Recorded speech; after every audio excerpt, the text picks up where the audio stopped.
Bonsoir, bienvenue dans le live des Européennes. Dans 5 tout petits jours, ce dimanche sera l'élection européenne. Peut-être que vous faites partie de ces 26% de Français, ces 26% de compatriotes qui n'ont pas vraiment d'idée de pour qui ils vont voter. Alors normalement, dans 90 grosses minutes, une toute petite heure et demie, vous aurez, je l'espère, une idée un peu plus précise. Comment cela? Eh bien, notamment parce que les 8 principales têtes de liste ont essayé en exclusivité pour le live des Européennes, pour TF1 Info, de résumer tout leur programme en moins d'une minute. Et je ne suis pas seul, j'ai la très grande chance d'accueillir Nina Jankowski. Bonsoir Nina. Bonsoir. Comment ça va? Très bien et toi? Merci d'être ici pour cette grande première. Tu as commencé dans une newsletter qui s'appelle Chez Paul, que moi j'ai connu du temps du Lab d'Europe 1, que j'ai adoré. Et tu as ensuite couvert l'extrême droite pour le JDD, et jusqu'en 2017. Et aujourd'hui tu travailles pour l'Opinion. Et je t'ai mis à côté d'Alison Tassa. Bonsoir Alison Tassa, ça va? Ça va et toi? Tu es avec nous dans la maison CTF1 reporter politique. Vous couvrez toutes les deux le Rassemblement National. Alors, je vous propose un duel mais jovial quoi. Qui a le mieux, le plus, qui connaît le mieux Jordan Bardella, a le plus couvert Jordan Bardella, Marine Le Pen, le Rassemblement National. On va en discuter pendant 1h30. Merci beaucoup d'être ici toutes les deux. Bonsoir Hugo Couturier. Salut Paul. À toi, ta passion, c'est ce qu'on appelle #direct-à-haine, les questions au gouvernement. Toi, vraiment, ce que t'aimes, c'est te poser et faire des Twitch. Tu vas pouvoir faire de l'autopromo pour ton émission. Twitcher. Faut que tu m'apprennes. Moi, c'est ma première. C'est toi qui vas m'apprendre. Bienvenue. Bienvenue à toi. Fais la promo de ton émission. Hugo Perchoir, c'est une quotidienne sur l'actualité du Parlement et je reçois des députés. J'en suis à 120 en un an. Pas mal. Il t'en reste 577 moins 120, ça fait beaucoup. Ça fait 80%. Pas mal. Voilà. Et Merci sur d'être là, les Hugo. candidats aux européennes, j'en suis à 31 sur 38. Pas mal. Bienvenue, merci. Margot Haddad, en plus Salut, d'être Paul. mon amie, je suis très heureux de t'accueillir. Ravi également. Tu es éditorialiste international C'est ça. et tu as couvert bien. Tu es ici avec Alison dans la rédaction à la maison à C'est ça. LCI-TF1. Merci d'être ici. Et tu vas nous éclairer sur ces deux guerres lointaines, mais qui impactent notre continent et qui cette élection européenne. Merci beaucoup d'être Avec ici tous les plaisir. 4. Et surtout, on est nombreux, vous êtes nombreux à nous regarder. Et surtout, la magie d'Internet, c'est qu'on va attendre avec une très grande impatience tous vos commentaires. Que ce soit que vous nous suivez en direct sur Facebook, sur TikTok, sur YouTube, que vous nous suivez sur l'application TF1 Info, s'il vous plaît, laissez-nous en commentaire votre avis sur ce que vous voyez. Faites-nous des commentaires tant qu'ils sont bienveillants. Promis, j'ai ici de quoi les recevoir et vous lire. Et puis surtout, c'est une émission de l'Europe, c'est compliqué, c'est vraiment extrêmement compliqué. Donc on va essayer de se poser et de partager ensemble ce qu'on sait de cette Europe, ce qu'on a vu de nos yeux. On est un certain nombre ici à être des reporters, à les connaître, à parler aux politiques, à essayer de vous raconter, de vous expliquer l'Europe si compliquée. Donc on attend avec une très grande impatience vos questions. Et moi je commence du coup en attendant les vôtres avec ma question. Elle est très simple.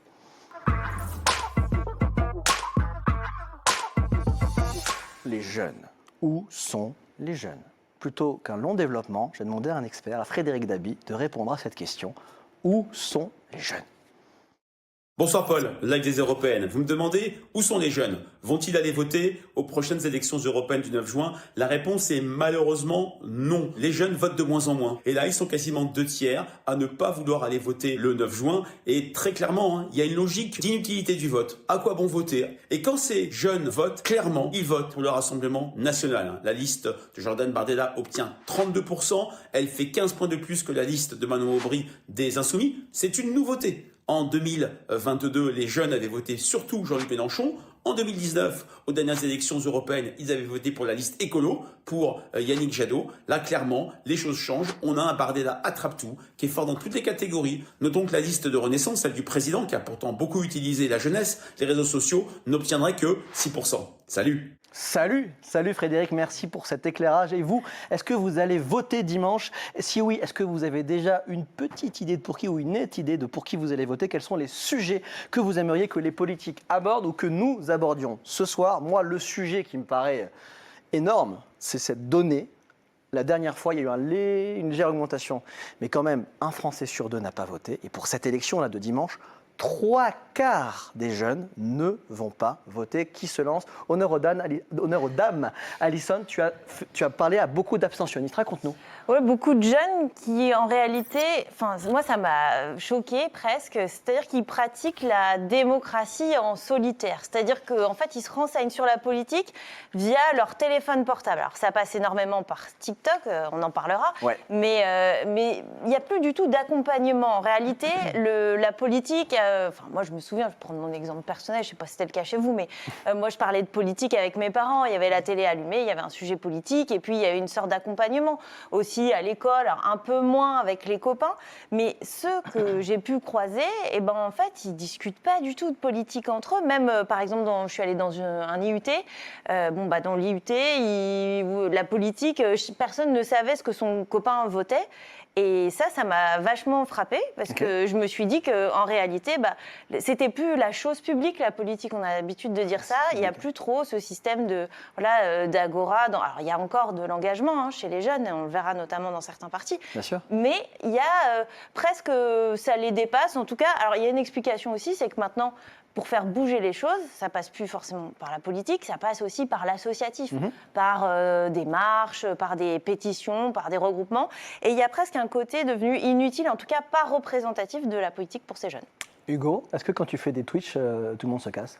Non, il y a de l'intérêt, mais c'est que j'ai l'avantage d'être sur une plateforme où les gens sont déjà intéressés par le fait Mais je veux dire, politique. quand tu compares, par exemple, quand tu fais un Twitch sur la présidentielle ou législative, est-ce que tu as plus ou moins de monde que les européennes? Non, parce que j'ai commencé encore assez récemment, et j'avais pas la même audience à l'époque, mais il y a de l'intérêt. Moi, j'écoutais ce que tu disais sur les réseaux sociaux. En fait, moi, je poste aussi sur mes différents réseaux sociaux des séquences politiques, des séquences issues des interviews que moi je réalise, mais aussi des séances, des sessions de clash à l'Assemblée nationale, etc. Et ce que je vois, c'est que les gens likent principalement les séances de clash plutôt que celles de fond. Et je suis en train de m'interroger si ça n'a pas aussi un rapport dans les médias, sur les réseaux sociaux. Et à quoi est liée l'abstention pour toi? Mais je pense justement, j'y venais un peu à ce dégoût-là, c'est-à-dire que les gens, quand ils sont sur TikTok, etc., ils voient du clash, ils voient des politiques qui s'insultent, et je pense que ça aussi contribue à ce désintérêt-là. Si tu vois des... je vais pas employer les termes qui sont employés dans mon chat Twitch, mais... des connards qui s'engueulent, c'est les termes que certains disent dans mon chat. C'est-à-dire, effectivement, des mecs qui s'insultent, t'arrives, mon chat, il a la tête déjà que l'ambiance est assez anxiogène. Si c'est pour voir des gens se gueuler dessus à longueur de journée, les gens n'ont pas d'intérêt. Et tu me parlais d'un autre argument juste avant de commencer. Tu disais, tu sens qu'il y a un truc par rapport aux petits candidats. Raconte-nous ça. Oui, il y a des gens qui ne se sentent pas représentés, tout simplement. C'est vrai que dans le système... l'écosystème médiatique, on montre tout le temps les 6 ou les 8 candidats. Toi, tu as un peu élargi, c'est ce que tu m'as dit, Paul. Mais effectivement, si on voit toujours les 8 mêmes candidats, les gens ne se sentent pas forcément représentés par ces candidats. Et du coup, ils vont dire, on a une offre de 8 candidats, on ne va pas aller voter. Pourtant, il y a 38 listes, donc c'est quand même... Parce qu'ils ne sont pas présentés dans les médias, en fait. C'est quand même difficile, avec 38 listes, de ne pas trouver son créneau. Même, on voit, il y a des listes comme le parti animaliste qui défend la cause animale. Enfin, il y a 38 listes, on se dit quand même, comment ne pas trouver quelque chose qui... Justement, j'étais avec Hélène Touy, il y a eu une manif hier, je ne sais pas si on avait prévu d'en parler, mais il y a eu une manif hier devant l'Arcom sur justement ces petits candidats qui ne sont pas invités, par exemple, au débat de ce soir sur une chaîne concurrente. Et Duška Marković, qui est la 5e sur la liste du Parti animaliste, il dit mais nous, en fait, on a des choses à dire. Aux élections européennes précédentes, on rappelle, il n'y a eu que 100 000 voix d'écart entre le PCF qui était à l'époque Yann Brossa, et le Parti animaliste. Et pourtant, le Parti animaliste, on n'en a quasiment pas entendu, alors qu'il y avait un électorat. Et le Parti animaliste dit, mais si on nous offrait une vraie représentation dans les médias, il y aurait sûrement plus de gens qui votent pour nous. Là où je peux faire peut-être une petite parenthèse, parce que c'est pas un truc qui est très connu des gens, c'est qu'en réalité, l'Arcom, donc c'est l'agent... L'ex-CSA, ce qu'on appelait avant le CSA. Voilà, et c'est le gendarme de l'audiovisuel, c'est lui qui contrôle, qu'on fait tout bien dans les règles de l'art. Et en fait, l'Arcom, ils ont établi des temps de parole. Et sachez, pour nous, au service politique, c'est vraiment presque un calvaire parce que tous les jours, on compte sur l'antenne de LCI, sur l'antenne de TF1, tant de temps de parole. Et tout ça est un calcul très savant de représentativité, par exemple, à l'Assemblée nationale, mais aussi selon les sondages et tout ça. Donc, tout ça est très calculé et encadré. Et par exemple, le Parti animaliste ou le NPA révolutionnaire, ils sont passés dans les journaux, mais à mesure du temps qu'on leur donne. Et en fait, tout ça est très très bordé, à la différence de, par exemple, sur Internet ou dans la presse écrite, tout simplement. Oui. Très intéressant. Monsieur Roch-Olivier Mestre, si vous voulez réformer... Voilà, l'émission a commencé depuis 9 minutes et on va très, devoir interpeller le très patron. rapide. Moi, j'ai D'accord, su le mouvement justement. Equinox sur ma chaîne. Ouais. Et j'ai fait une interview d'1h30. Et il y a un des candidats sur la liste Equinox, il s'est engagé parce qu'il est tombé sur mon interview et que le mec, il a eu envie de s'engager pour ce parti-là. Donc, si on présente aussi aux gens, mais là, je suis d'accord avec toi, il faut que ça passe par une réforme des règles de l'Arcom. Du coup, il y a de l'intérêt des gens en politique. Formidable, merci. C'était la première partie sur l'abstention, on en reparlera, on va avoir le temps aussi de parler de Jordan Bardella, mais d'abord, pour ceux qui suivent un petit peu mes reportages depuis une saison sur les différents réseaux TF1 Info, vous la connaissez déjà sous le pseudo de ma rédactrice en chef TikTok. Je vous demande, s'il vous plaît, de faire un triomphe pour la toute première apparition d'Anta Fall. Bienvenue Anta. Bonsoir. Comment ça va? Tout va bien, ça a commencé depuis 40 minutes, déjà on est un peu en retard, mais on va prendre le temps. Avec toi, on va vraiment analyser quelque chose d'important. On a parlé de TikTok tout à l'heure. Il y a quand même 3 quarts des 15-34 ans, 75% des 15-34 ans qui s'informent quasi exclusivement sur Internet. Donc ça fait un moment que les politiques essayent de leur parler, mais là, il y a une forte accélération sur TikTok et il y a une TikTokisation spécifique, j'ai réussi à le dire, sur ces élections européennes. Floor is yours, à toi de jouer. Raconte-nous toi, Anta. Et oui, Paul, on va commencer avec Raphaël Glucksmann, que vous connaissez tous autour de la table, en fait, qui est tête de liste du Parti Socialiste. Il a plus de 800 000 abonnés sur Instagram et s'est fait connaître auprès des jeunes, notamment en parlant de l'oppression des Ouïghours en Chine ou de la guerre en Ukraine. Et ça, c'est seulement pour Instagram, mais entre Raphaël Glucksmann et TikTok, en revanche, ce n'est pas le grand amour. Tu l'avais d'ailleurs interrogé, Paul, en avril dernier. Ouais, je me souviens. TikTok est soupçonné de siphonner les données au service du Parti communiste chinois. Donc moi j'en ai marre de ce deux poids deux mesures. C'est une accusation extrêmement grave. Vous imaginez si c'est le cas? Et c'est pour ça qu'on demande, nous, la création d'une commission d'enquête du Parlement européen au premier jour de notre mandat pour enquêter sur TikTok. Et c'est donc à notre connaissance le premier politique en fait à faire le choix symbolique de quitter TikTok. Ciao TikTok. C'est hyper intéressant. Par contre, il y a un autre candidat qui n'a pas du tout fait ça. Au contraire, sa grosse stratégie, on le surnomme d'ailleurs le candidat TikTok. Et oui, Bardella, avec ses 1,3 million d'abonnés, c'est même un champion de TikTok. C'est le candidat aux européennes le plus suivi de la plateforme. Alors comment tu l'expliques ça justement? C'est quoi sa recette? On le Alors, voit là, déjà, à part manger de la mayonnaise, on va pas faire de pub d'ailleurs. Alors Bardella, il a 28 ans, il est pile dans l'âge moyen des utilisateurs de TikTok et il a tout compris des codes de ce réseau social, des vidéos courtes où il se met en scène et montre les coulisses de sa campagne. On peut le voir donc dans les loges des débats télévisés, manger des bonbons, plaisanter. Il mange beaucoup sur TikTok, on peut le voir, ou encore boire des coups sur les marchés. Okay. Ces différents posts, ils permettent de créer ce qu'on appelle une relation parasociale entre le politique et ses abonnés. Ok, donc jeunesse en 1, coulisses en 2, et c'est hyper intéressant. C'est quoi une relation parasociale? Alors, en fait, c'est quand même très classe. Vous aurez au moins appris ça dans l'aide des européennes. Désormais, vous pourrez parler de relation parasociale. Qu'est-ce que c'est? Alors une relation parasociale, en fait, c'est une relation virtuelle, amicale, que l'on construit entre followers et créateurs de contenu, comme une certaine amitié. On a l'impression de connaître la personne, alors qu'en fait, pas du tout. Et donc, une petite question, je vous interpelle autour de la table. Vous pensez que c'est qui le deuxième candidat le plus suivi sur TikTok? Si vous avez la bonne réponse, n'en donnez pas. Seules les mauvaises réponses sont acceptées. C'est qui le deuxième après Bardella, d'après vous? Toi, tu sais? J'ai un doute. Vas-y. Est-ce que c'est celui qui monte malgré le silence des médias? C'est-à-dire Asselineau. Perdu. Voilà, perdu. Voilà. Nina? Francis Lalanne. Perdu. Ah, Jean Lassalle. Bingo! C'est Jean Lassalle. Bingo! Et oui, Bravo, c'est Jean Hugo. Lassalle, le candidat. Il ne pèse pas très lourd dans les sondages, Non. seulement 1% pour son alliance Pas rurale. très lourd, effectivement. Mais ses vidéos TikTok, elles cartonnent et il est suivi de Florian Philippot, Marion Maréchal et Manon Aubry. Et vous, dans le chat, c'est qui votre policier, votre policier, Votre policier, votre non. politique Si tu veux. c'est pas ça. On peut aussi... Quel est votre policier préféré, si tu veux? Et non, la question c'est qui est votre politique préférée sur TikTok et dans quel, de quel, Quel parti? Non? Qu'est-ce que tu voulais dire? comment votre vote il est influencé par justement les vidéos que vous voyez Ouais. sur TikTok? Dites-nous si les vidéos TikTok des politiques peuvent éventuellement influencer votre vote. C'est ça. C'est ça. Ça, c'est hyper intéressant. Attends, je retiens quand même la relation parasociale. Ça, on le garde pour nous. Merci C'est un infiniment. terme qu'on retiendra. Merci, Merci. infiniment, Anta. On peut te suivre sur TikTok? Et oui, Vas-y, c'est ton moment. attends, Vas-y. caméra. Elle est là. Mon compte TikTok, Ouais. c'est En tactu. En tactu. Merci beaucoup pour... désormais, on pourra parler des relations parasociales. Hugo, en plus d'avoir donné la bonne réponse, est un bon camarade. Il a applaudi Anta. Justement, là-dessus, qu'est-ce que vous avez pensé, qu'est-ce que vous pensez de cette TikTokisation, c'est dur, de la vie politique? J'avais interrogé à Perpignan Jordan Bardella en disant est-ce que vous ne jouez pas un petit peu sur votre physique vous-même sur TikTok? Il m'avait répondu je ne comprends même pas votre question. Est-ce que vous comprenez ma question? Qu'est-ce que vous pensez de ce phénomène? J'ai une petite surprise pour vous avant d'écouter les candidats. Je vous demande de fermer un peu les yeux comme ça, d'écouter la voix comme ça. Est-ce que vous reconnaissez cette voix?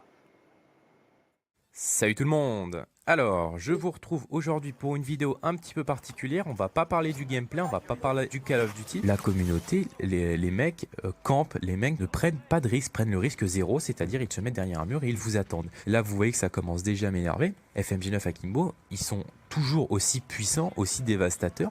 Vous tirez des balles, vous avez l'impression que vous tirez des spaghettis, les balles font 100 mètres de long. Évidemment. Ah oui. Alors, Hugo et Ouais. Alison ont mis une demi-seconde. Ah à oui, comprendre. non mais... Margot, tu l'as pas trop. Sèche complètement là.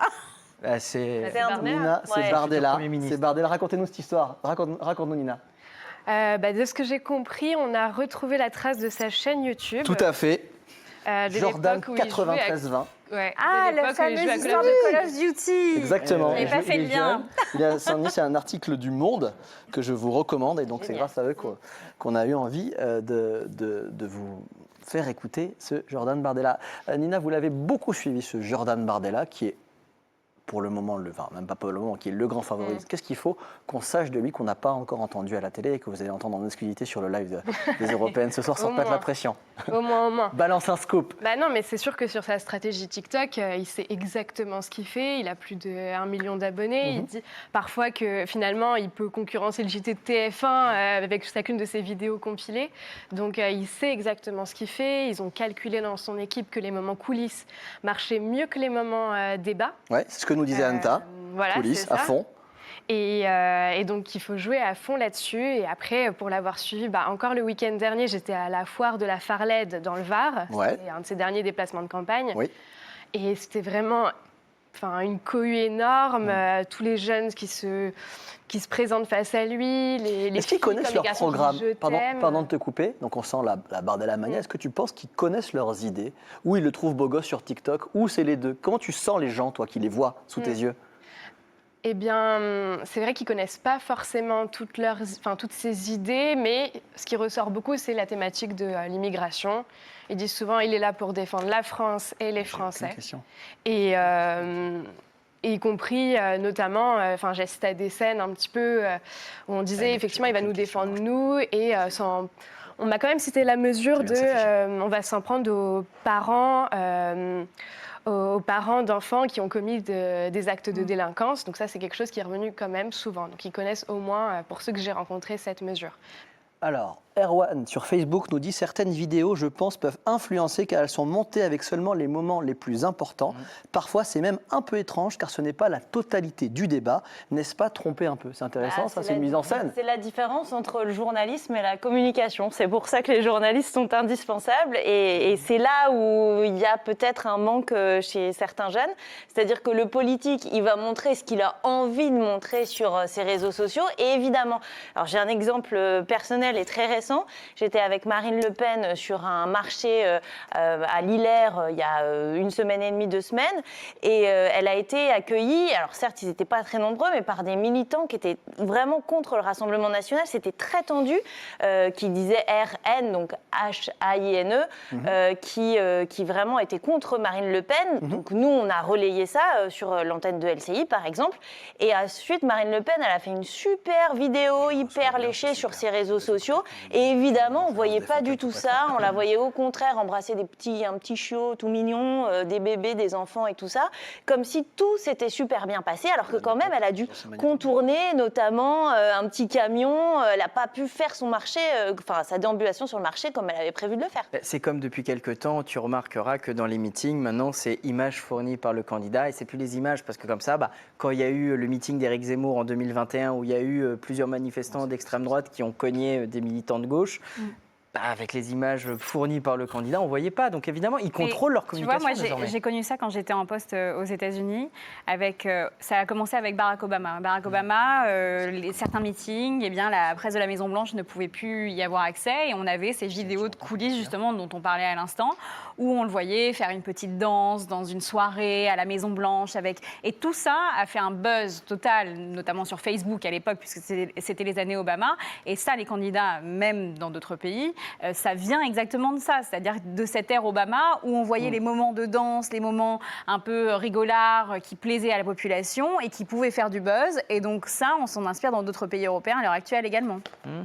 Je vois Alix TGF sur YouTube. Peu de personnes votent chez les jeunes, donc il ne faut pas dire que la majorité des jeunes votent Bardella. Ça tombe bien, c'est pas exactement ce qu'on a dit. Il dit c'est 32% de 25% des jeunes qui votent. Vous avez totalement raison. Alexis TGF sur YouTube. Il n'empêche que parmi les jeunes gens qui votent, un tiers vote pour Bardella et on verra plus tard que c'est une grosse bascule et c'est ce que nous disait tout à l'heure Frédéric Dabi, c'est que la dernière élection, il votait plutôt écolo, il votait plutôt Yannick Jadot et là il vote Bardella. C'est ça la nouveauté de ces européennes. On est d'accord, Alison ? Oui, et j'ai justement fait un reportage, on a pris la route, on est allé dans le département de l'Aube et j'ai rencontré beaucoup de jeunes vraiment au débeauté, donc pas castés comme on peut dire. Et c'était ce qui m'a frappée, c'est que plusieurs m'ont dit je vais voter pour Jordan Bardella. C'est des primo-votants. Hein. Ils n'ont jamais mis un bulletin de leur vie dans l'urne. Hein. 18 ans tout juste, ils vont mettre leur bulletin. Et il y en a un qui m'a dit je vais voter Bardella, pas spécialement parce que j'ai envie qu'il gagne, mais parce que c'est le seul que je connais. Et pourquoi il le connaît ? Parce qu'il le connaît de TikTok. Et ça, on a fait un sondage. À chaque fois qu'on a croisé des jeunes, on a croisé beaucoup. On disait, dites-nous des noms. Est-ce que vous connaissez Valérie Yé, Manon Aubry ? Ils ne connaissaient aucun. Et Jordan Bardella, systématiquement, ils connaissaient. Et quand ils prenaient leur portable, en allant voir sur le compte Instagram, ils suivaient déjà Jordan Bardella. Alors, suivre, ça ne veut pas dire forcément adhérer. Mais en tout cas, c'est celui qui fait un carton plein sur les réseaux sociaux. Et il y en a qui se limitent à ça pour voter. Je remercie Erwan Louarn sur Facebook qui dit « Très beau le plateau de la matinale version nuit ». C'est vrai. J'aime beaucoup le format. Bravo à vous. Merci du fond du cœur, Erwan. Regardez, je me lève pour vous montrer ce magnifique plateau. Tu le disais tout à l'heure, Hugo, il y a 38 listes avec beaucoup de ce qu'on appelle les petits candidats. Il y a 3078 candidats pour 81 places. C'est pas beaucoup. Donc on ne peut pas faire les 38 parce qu'on va prendre le temps de prendre les 8 premiers. Et pour commencer, j'appelle Léon Desfontaines, le padawan, comme il est surnommé en me faisant visiter le siège du Parti communiste, le padawan de Fabien Roussel. Je lui ai demandé, s'il vous plaît, monsieur Desfontaines, résumez-nous le programme du Parti communiste en 1 minute, top chrono. Top. Le 9 juin sont des élections importantes parce qu'elles vont régler les questions du quotidien des Françaises et des Français, notamment la question du pouvoir d'achat. Si vous voulez baisser les factures d'électricité, alors il faut remettre en cause ce marché européen de l'électricité. On peut baisser de 30% les factures énergétiques. Si vous voulez répondre à l'impératif environnemental, alors il va falloir engager des grands travaux utiles pour l'environnement, remplacer des camions par des trains, développer le fret ferroviaire, construire des chantiers comme le Lyon-Turin par exemple que nous avons actuellement. Et nous aurons besoin pour ces grands travaux, pour la réindustrialisation du pays, d'engager un grand mix énergétique nucléaire et renouvelable. Oui, il va falloir construire de nouveaux réacteurs nucléaires pour permettre de répondre à l'impératif environnemental. Et enfin, pour les jeunes, il y a une mesure phare que je souhaite porter, c'est celle de la gratuité du permis de conduire. On sait qu'aujourd'hui, le permis de conduire coûte cher, trop cher pour de nombreux jeunes. Et c'est la première discrimination à l'embauche, notamment en région, notamment chez moi en Picardie. Donc on portera la gratuité du permis de conduire à l'échelle européenne, financée par le Fonds de solidarité européen. Voilà toutes ces mesures et je vous invite à regarder en détail dans notre programme. Léon Desfontaines en exclusivité pour le live des Européennes de TF1 Info. On retient sur le fond 1. Baisser le prix de l'énergie. 2. Développer les trains. 3. Le permis de conduire gratos. Sur les stratégies, est-ce que vous êtes un peu d'accord avec moi pour se dire que ce jeune Léon Desfontaines, il est aussi jeune que Bardella, ils ont le même âge. Et même lui, plus jeune, à quelques mois près. À quelques mois près, d'accord. Ils ont 28 ans tous les deux, mais tu as raison, soyons très précis. Il est léger, c'est le Benjamin. C'est le Benjamin. Et de mémoire, Glucksmann est le seigneur à 44 ans, c'est ça. Et quand le seigneur a 44 ans, ça veut dire que les têtes de liste sont très jeunes. Alors les jeunes s'intéressent quand même à la politique. Et ça c'est vrai, c'est même très bon signe. Est-ce que vous êtes d'accord avec moi pour dire que donc c'est une révélation médiatique notamment chez nous sur LCI, le débat avec David Pujadas, la grande confrontation où il a qualifié Bardella de l'OSS 117. Et qu'en même temps, monsieur, oui, vous êtes communiste. N'arrêtez pas de dire ça. En 2024, il était bloqué sur cette phrase et donc Léon de Fontaine lui a dit OK, OSS 117, ce qui a marché très fort justement sur les réseaux sociaux. Pour autant, la question c'est est-ce que la marche des 5% pour avoir un élu, c'est dur à conjuguer. Oui, en gros, il faut 3% pour être remboursé, 5% pour rentrer à l'Assemblée, au Parlement européen. C'est pas un peu haut parce que là, pour l'instant, il est à 2. Vous pensez qu'il va faire 5 ou bon, il va pas. Qu'est-ce que vous en pensez? Moi, je pense pas. Ok. Non, disons-le, il y a le PCF est dans un, comment dire, pour être gentil, un peu en état de mort cérébrale depuis plusieurs années. On le voit avec les résultats aux européennes 2019, ça a été un échec. Aux législatives, heureusement pour qu'ils aient un groupe au Parlement, il faut qu'ils aient 11 ou 10 élus des ultramarins, ils sont que 12. Oui, le PCF est depuis longtemps en état un peu végétatif et ils ont du mal. Roussel essaye de remettre, etc. Mais certains à gauche le rejettent en le traitant de rouge-brun. Donc c'est quand même... Et pour revenir sur le débat très rapidement, le problème, la séquence était très drôle, hein, c'est devenu un mème sur ma chaîne, je l'utilise, etc. Mais qu'est-ce qu'on a retenu du fond ? Tu vois, c'est ça le problème de ce que j'évoquais tout à l'heure. Sur les réseaux sociaux, ça a dû faire des millions de vues, mais en soi, sur le fond du programme du débat, qu'est-ce qui est resté? C'est pas ça qui va faire voter. Tu crois que les gens n'ont pas retenu ce que je viens de dire, baisser les prix, développer les trains et les permis de conduire gratuits? Tu vas demander aux gens ce que c'est le programme du PCF, personne, et des débats, tout le monde retient les petites phrases, mais personne ne retient ça le lui a permis d'exister tout de même. Ouais. C'est-à-dire que ça a créé un moment médiatique et ça, il y a beaucoup de partis dans le monde qui souhaitent au moins avoir cette visibilité-là. Pardon, et puis non, mais ne serait-ce que son visage. Que son visage Exactement, imprime un peu, parce qu'avant, je pense que quelques jours avant, tu disais Léon Desfontaines ou tu montrais sa photo dans la rue, on disait mais c'est qui ce petit gars quoi. Et au moins, il a montré aussi que malgré le fait qu'il soit le Benjamin, il était quand même hyper solide dans le débat, qui ne se laissait pas démonter par des gens qui avaient plus d'expérience que lui en politique. Bardella, c'est sa cible. Hein, au cours de plusieurs débats, il l'a ciblé parce que pour Bardella, peut-être qu'il est un peu vexé qu'il y ait un plus jeune que lui, parce que lui, il a toujours été le plus jeune, mais en tout cas, il n'arrête pas de vouloir dire que les communistes, c'est ringard et c'est has-been. En gros, Léon Desfontaines, il ne s'est jamais retrouvé vraiment en difficulté là-dessus. Et je trouve que pour un jeune qui se lance, c'est quand même assez respectable. C'était à 23 ans qu'il avait été élu Bardella de mémoire en 2019. C'était il y a 5 ans. Parce qu'il a 28 ans, rapide soustraction, ça doit coller. 14 bacs. Les européennes, première sur les maths. Deux mal, petites questions rapides. David Procureur sur YouTube, l'Europe est-elle d'une complexité voulue? Je ne pense pas que l'Europe fasse exprès d'être compliquée. Je ne pense pas que ce soit voulu, c'est juste qu'il y a 27 nations à faire vivre ensemble, donc il y a plusieurs institutions. Mais pour répondre à votre question, je ne pense pas que ce soit voulu. En tout cas, nous, on va essayer de le rendre le plus clair possible. Et hop, sur YouTube, quelles sont les petites listes? Alors ça, je vous fais, il y en a 38, 3078 candidats pour 81 places. Je ne peux pas, là, vous faire la liste des 38 listes, mais...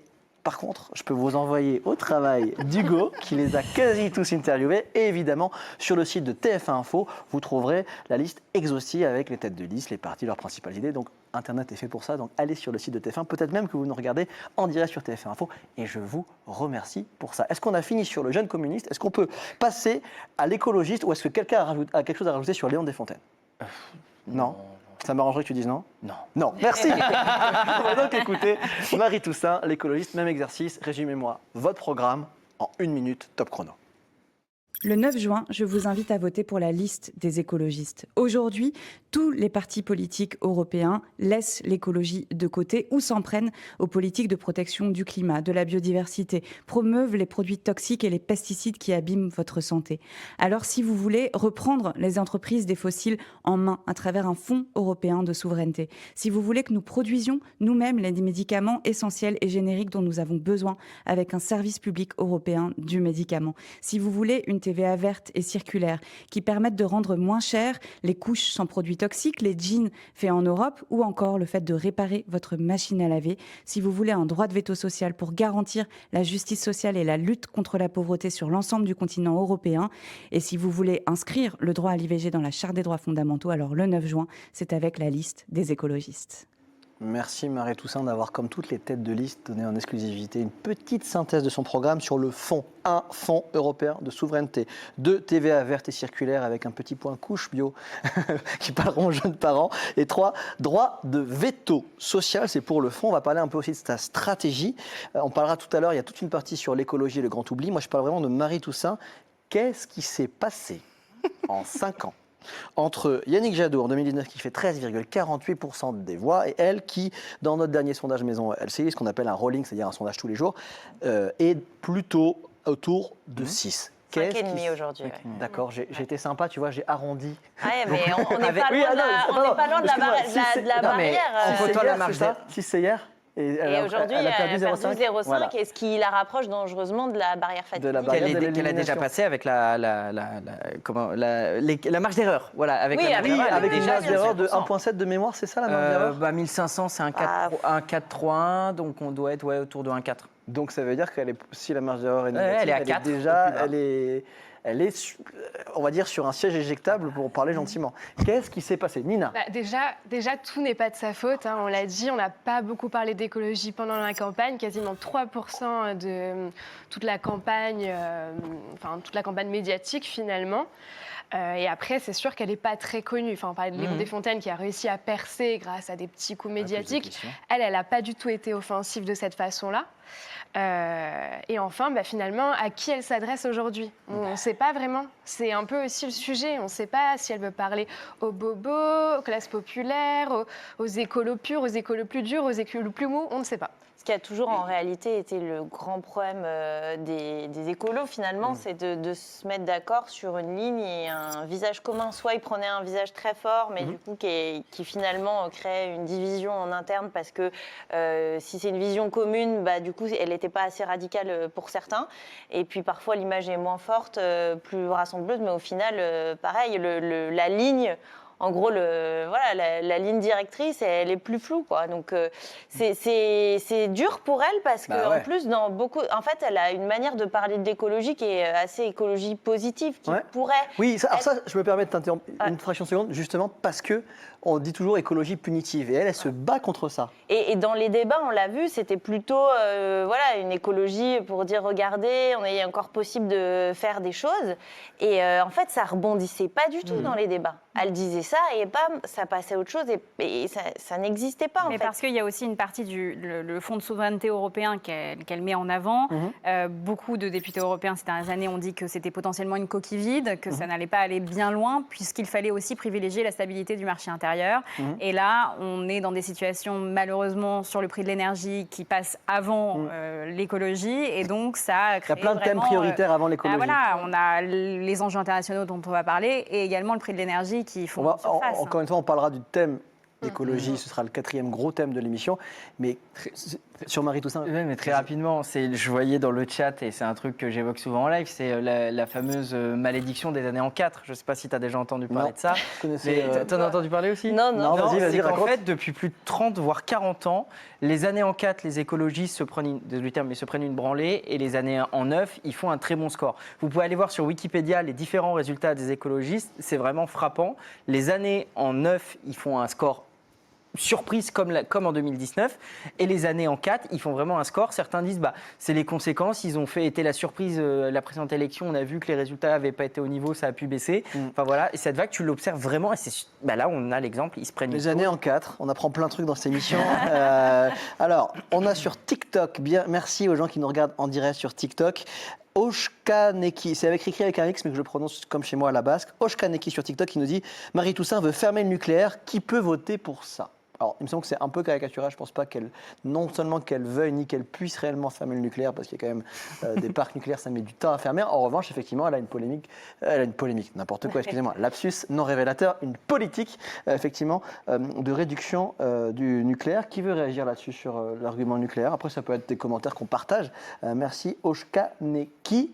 Est-ce qu'on a fait le tour de Marie Toussaint? Je rappelle qu'on va parler tout à l'heure de l'écologie. Donc là, on parlait de la stratégie. Je lance. Et Stay tuned. Ouais, on va essayer de j'ai un très mauvais anglais, donc je t'en prie, Alison, vas-y, aide-moi en anglais. On lance, on a vu où sont les jeunes. Donc où sont les jeunes? Ils sont les 3/4 abstentionnistes, et parmi ceux qui votent, un tiers de ce tiers, je n'oublie pas ce que vous m'avez dit tout à l'heure, vote pour Jordan Bardella. On ferme où sont les jeunes, on part du principe que les jeunes sont avec nous ce soir, en tout cas on l'espère, et on ouvre le chapitre, la montée de l'extrême droite en Europe.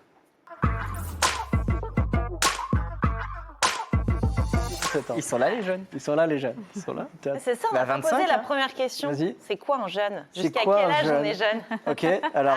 Alison, on est out. Non, attends, j'espère qu'on est jeunes quand même. Allez, les moins de 30 ans, on lève la main. Eh ben, non, mais selon, les 35. les sondages, quand tu parles à Frédéric Dabi, par exemple, il met les jeunes jusqu'à 25, T'as 24. 15-24, après t'as 24-35. Chez les jeunes avec Macron, c'est 35. Moi, comme je suis juste de l'autre côté de 35, j'ai décidé que ça s'arrêtait un tout petit peu après 35. Ça vous va? Après, on C'est est ça en phase de déni, en fait. Ouais, complètement.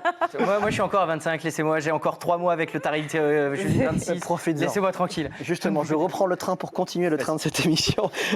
Pourquoi une telle augmentation sur tout le continent du vote d'extrême droite? Alors l'extrême droite est très variée, très multiple. On va prendre le temps vraiment de se poser et d'essayer de comprendre un peu ce qui se passe dans le continent. Mais avant de zoomer, dézoomant, regardons le continent de haut. Qu'est-ce qui se passe en Europe? Qu'est-ce qui se passe? Nina, on vous entend pas beaucoup.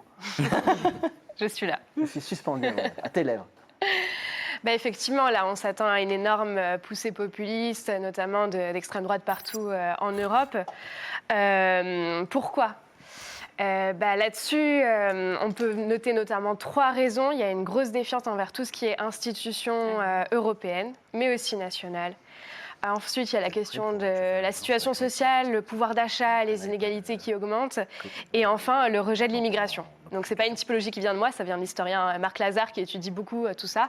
Donc, c'est un peu les 3 principales raisons qui expliquent en ce moment cette poussée de l'extrême droite. Et les chiffres sont assez frappants, parce que rien qu'en France, le bloc nationaliste, souverainiste est à plus de 40%.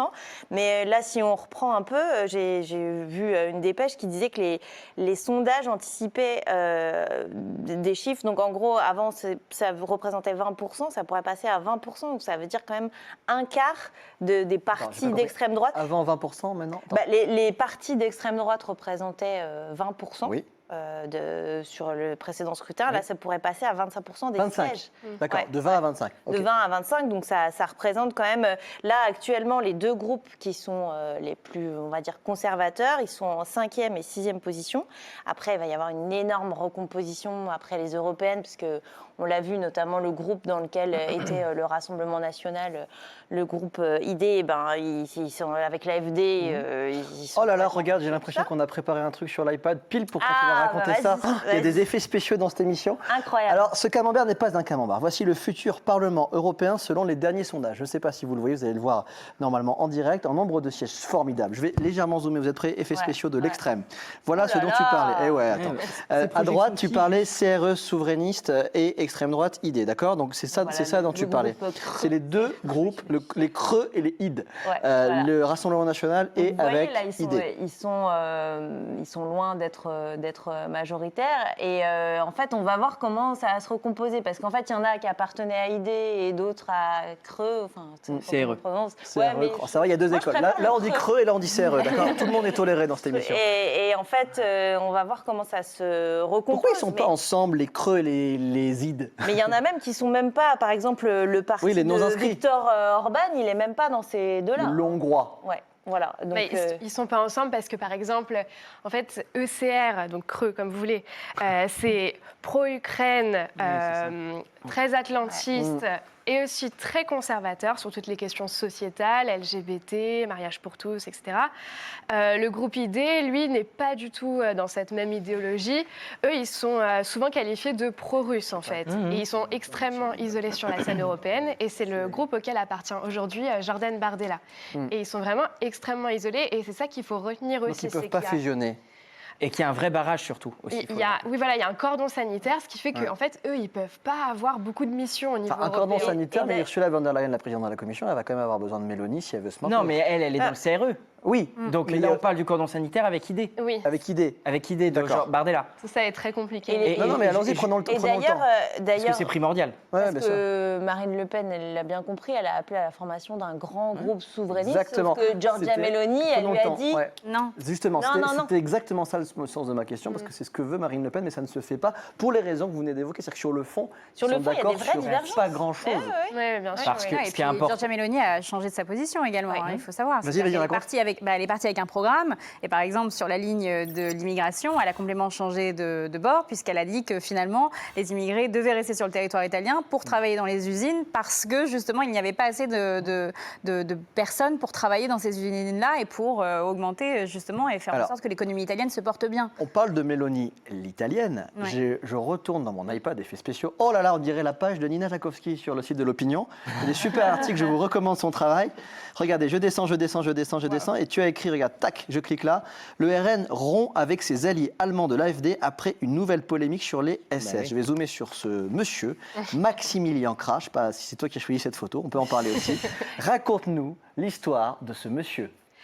Ouais, histoire très compliquée entre le RN et l'AfD. Donc, ce qu'il faut savoir, c'est que l'AfD, c'est le plus grand allié allemand du Rassemblement national. Et en fait, ils n'ont jamais été totalement amis, mais ils sont alliés. C'est ce que je fais. Ce qui s'est passé, c'est qu'il y a eu plusieurs polémiques avec l'AfD, et la dernière, la plus forte, étant ce monsieur, la tête de liste, qui dit « Je ne dirai jamais que quiconque portait un uniforme SS était automatiquement un criminel ». Attends, je t'arrête. Je répète cette Pour phrase. reprendre Je ne mot- dirai mot pas à que les mot. SS sont des criminels. Voilà, les SS Voilà. ne sont pas des criminels. En gros, c'est ça. Ok. pas tous. Pas tous, voilà. Ok, très bien. Pas automatiquement, effectivement. Voilà. Ouais, Donc Et là, c'est intéressant, la sanction est intéressante. Il n'est pas viré, mais il n'a plus le droit de sortir. En gros, c'est ça? J'ai bien compris? comment ça? Il s'est fait dégager. Il s'est fait dégager, mais il est encore un peu là. Ce que Non, il a pas le droit de ce que faire j'ai compris. campagne. Il n'a pas le droit de faire Oui, campagne. c'est ça, exactement. Voilà, Ouais, c'est ouais, ça. bien Après, il sûr. s'est retiré de la liste d'ailleurs. Non, Non, il Non, s'est il est retiré. toujours, non, il a toujours juste plus le droit de faire campagne. Pas le droit de faire campagne. Donc là, le RN a rompu les liens avec ce parti, mais en fait, ça faisait depuis des mois que les polémiques couraient parce que l'AfD appelait à la remigration, donc c'est-à-dire que tous les Allemands étrangers ou d'origine étrangère qui n'étaient pas assez assimilés seraient renvoyés dans leur pays d'origine, ou soi-disant. Ce qui a provoqué des manifestations monstrueuses, Exactement. on peut même dire factuellement historiques. Et historique, tout à fait. Donc il y a eu des millions, je ne sais pas combien, je ne me souviens plus du nombre de millions d'Allemands, mais il y a vraiment eu une marée humaine contre ce parti. Exactement. Et surtout quand on connaît l'histoire de l'Allemagne avec l'époque nazie, forcément, ça parle.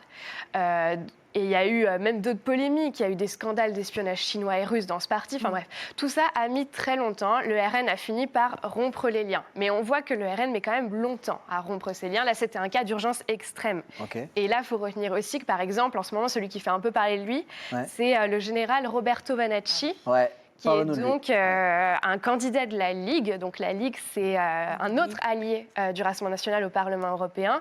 Un allié très important parce que Matteo Salvini est très ami avec Marine Le Pen, c'est historique. Et donc ce général, lui, il a fait référence dans son clip de campagne à une unité militaire fasciste qui avait juré fidélité à Benito Mussolini. Voilà, il considérait aussi que les homosexuels ne sont pas des personnes normales. Donc voilà, donc il fait un peu polémique en ce moment. Le RN reste avec ce parti. Et ça fait tâche. Mais de toute manière, toute l'histoire avec l'AfD, ça a pris du temps. C'est un divorce long et douloureux, rebondissement. Exactement. Et en fait, là, c'était trop gros pour que le parti puisse rester avec. Mais alors, quand on pose la question à Marine Le Pen ou à Jordan Bardella, ça va donner quoi en termes d'alliance derrière? Alors là, ils enveloppent ça d'un grand mystère. Mais peut-être que c'est tout simplement parce qu'ils n'ont pas forcément la réponse avec qui ils vont pouvoir se remarier derrière. Ça vous dit, on revient 2 secondes à mon camembert, juste pour qu'on comprenne l'histoire. Donc, 80 députés français vont partir au Parlement européen, mais on pense à l'échelle d'un continent qui va passer à 720 sièges. On revient à ce camembert. Ce qui est très intéressant, c'est que vous voyez, le président Macron, il est Renaissance, il est Renew, centriste, donc 86. Ce qui est hyper intéressant, regardez-moi l'évolution en nombre de sièges. Donc Renew, centriste, en tout le groupe Renew va perdre 16, et l'extrême droite cumulée, CRE, le creux, je ne sais pas comment on dit CRE ou creux, prend 18, pourrait prendre 18, ce sont des sondages, c'est une projection, et l'idée extrême droite, dont le Rassemblement national pourrait en prendre 25 en plus. Qu'est-ce qui se passe si l'extrême droite prend le pouvoir à Bruxelles dimanche? Qu'est-ce qui se passe pour nous, Français? Ça n'arrivera pas. Toi, t'es catégorique. Mais non, mais il suffit de regarder les chiffres, Paul. 84, Et encore, c'est une projection. Ça n'arrivera pas parce qu'ils ne peuvent pas fusionner. Oui, non, mais même, c'est une qui date de fin avril dernier. Il y a d'autres 29 projections. avril. T'as qu'à critiquer mon sondage. Non, mais je te dis, Il est en train de critiquer ton c'est que moi, camembert, là. je regarde Il est Contexte. pas beau mon camembert. Je regarde le média Contexte, qui est un qui est des super. médias références. Je vous au conseille Parlement. Contexte et Politico aussi, Politico.eu, Exactement. qui sont deux formidables sources. Et en fait, là, quand tu regardes le sondage, déjà, comme on l'a dit, il y a cette fusion qui est impossible, ce barrage républicain, ce barrage au Parlement européen. Et tu vois même que, quoi qu'il en soit, si on enlève idée de l'équation, puisque du coup, idée, le PPE est obligé d'être avec Renew, et soit avec le CRE, soit avec les sociodémocrates. Ok, je te Donc, suis. quoi qu'il en soit, ça n'a aucune idée. Et d'ailleurs, il faut le dire et il faut le rappeler à chaque fois quand on entend on parlait des écolos, mais on peut parler du RN, quand ils disent avec nous, tout va changer, on va faire ça. Non, Bardella le Rassemblement national ne peut pas changer l'Europe. Ils ne peuvent pas, puisqu'ils n'ont pas la majorité. Ça va être la coalition qui va arriver au pouvoir. Et pour l'instant, il n'y a aucune coalition possible avec ID. Il y a une coalition possible avec le CRE, parce qu'il y a un rapprochement entre Giorgia Meloni et Ursula von der Leyen. Ça semble compliqué, mais il y a un rapprochement quand même qui fait un petit peu polémique. Mais oui, le Rassemblement national, et je vois dans le chat sur les différents réseaux sociaux, on est diffusé avec nous, tout va changer avec Bardella. Non, il faut le dire, c'est pas possible. 2 commentaires. Nini56 sur TikTok. Merci de regarder ce live des Européennes sur tous les réseaux TF1. Je tiens à préciser à tous que Bardella a gagné les Européennes en 2019 et en 5 ans, il a fait quoi? Il a souvent été condamné sur... Pardon, pas condamné. J'arrête pas de faire des lapsus, c'est génial.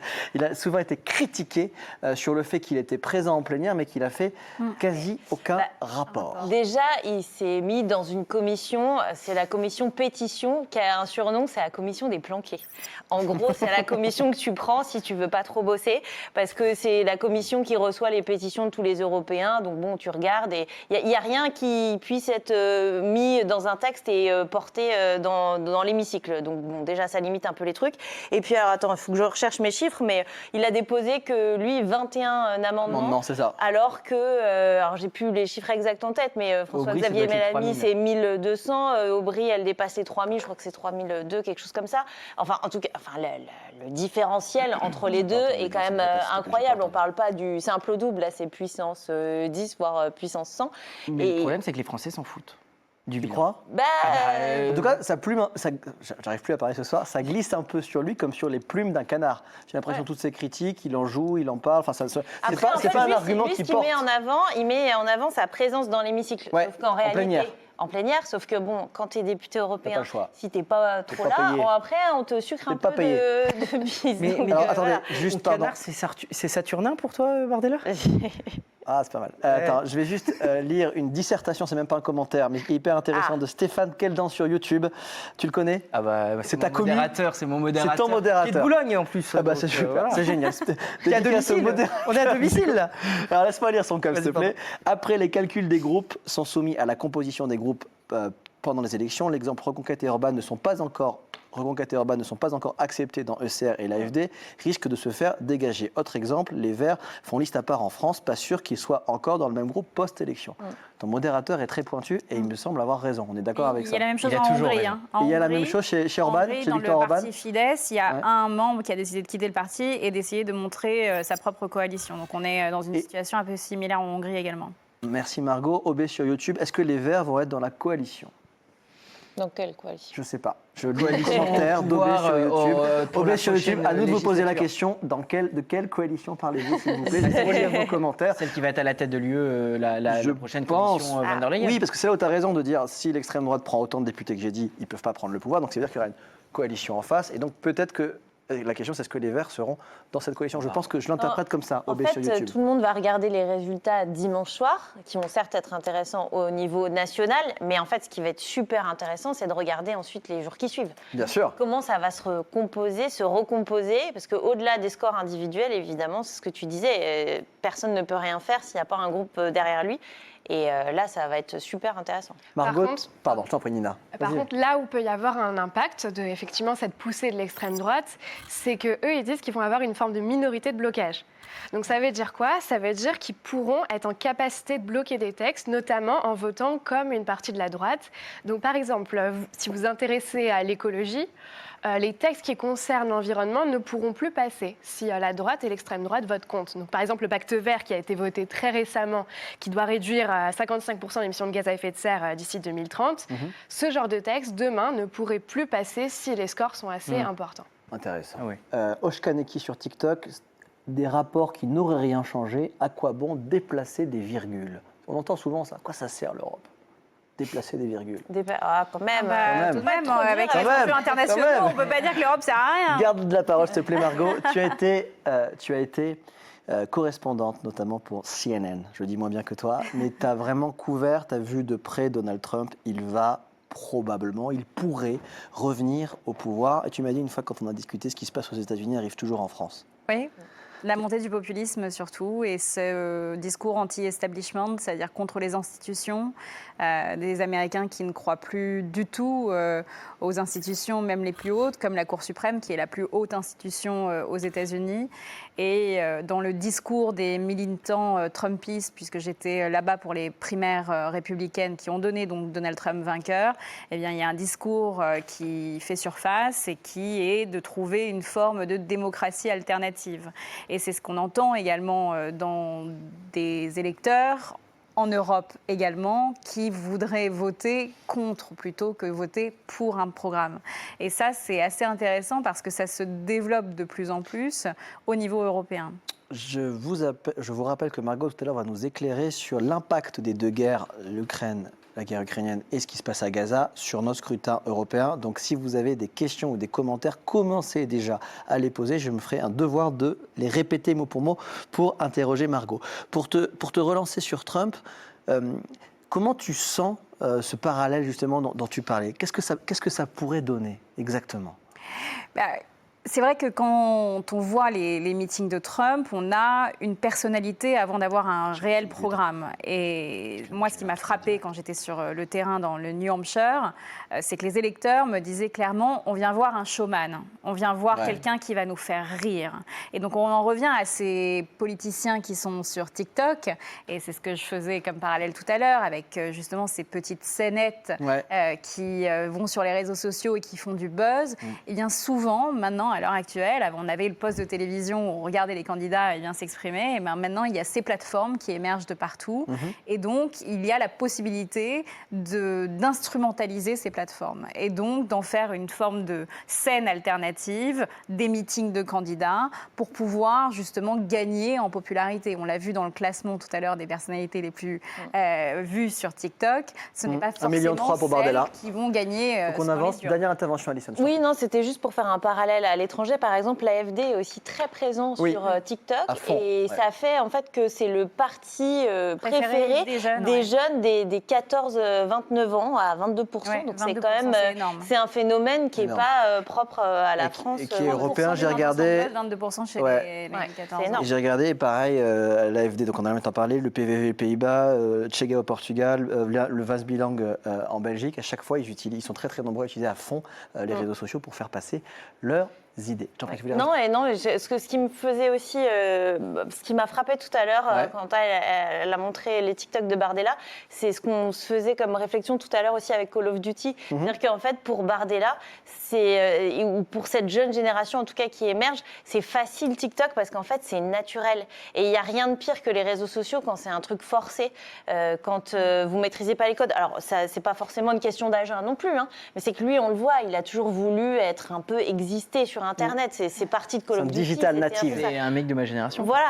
Après, par exemple, quelqu'un comme Jean-Luc Mélenchon est assez bon aussi sur les réseaux sociaux, alors qu'il est beaucoup plus âgé. C'est aussi une question un peu de code, de fibre. Et en fait, le politique, quand il ne se force pas, c'est là que ça marche bien, en fait. On a 6 autres candidats à écouter et 2 gros thèmes à évoquer. Donc on avance, mais on continue. J'ai pas envie de vous interrompre, j'ai envie de vous écouter, de me poser.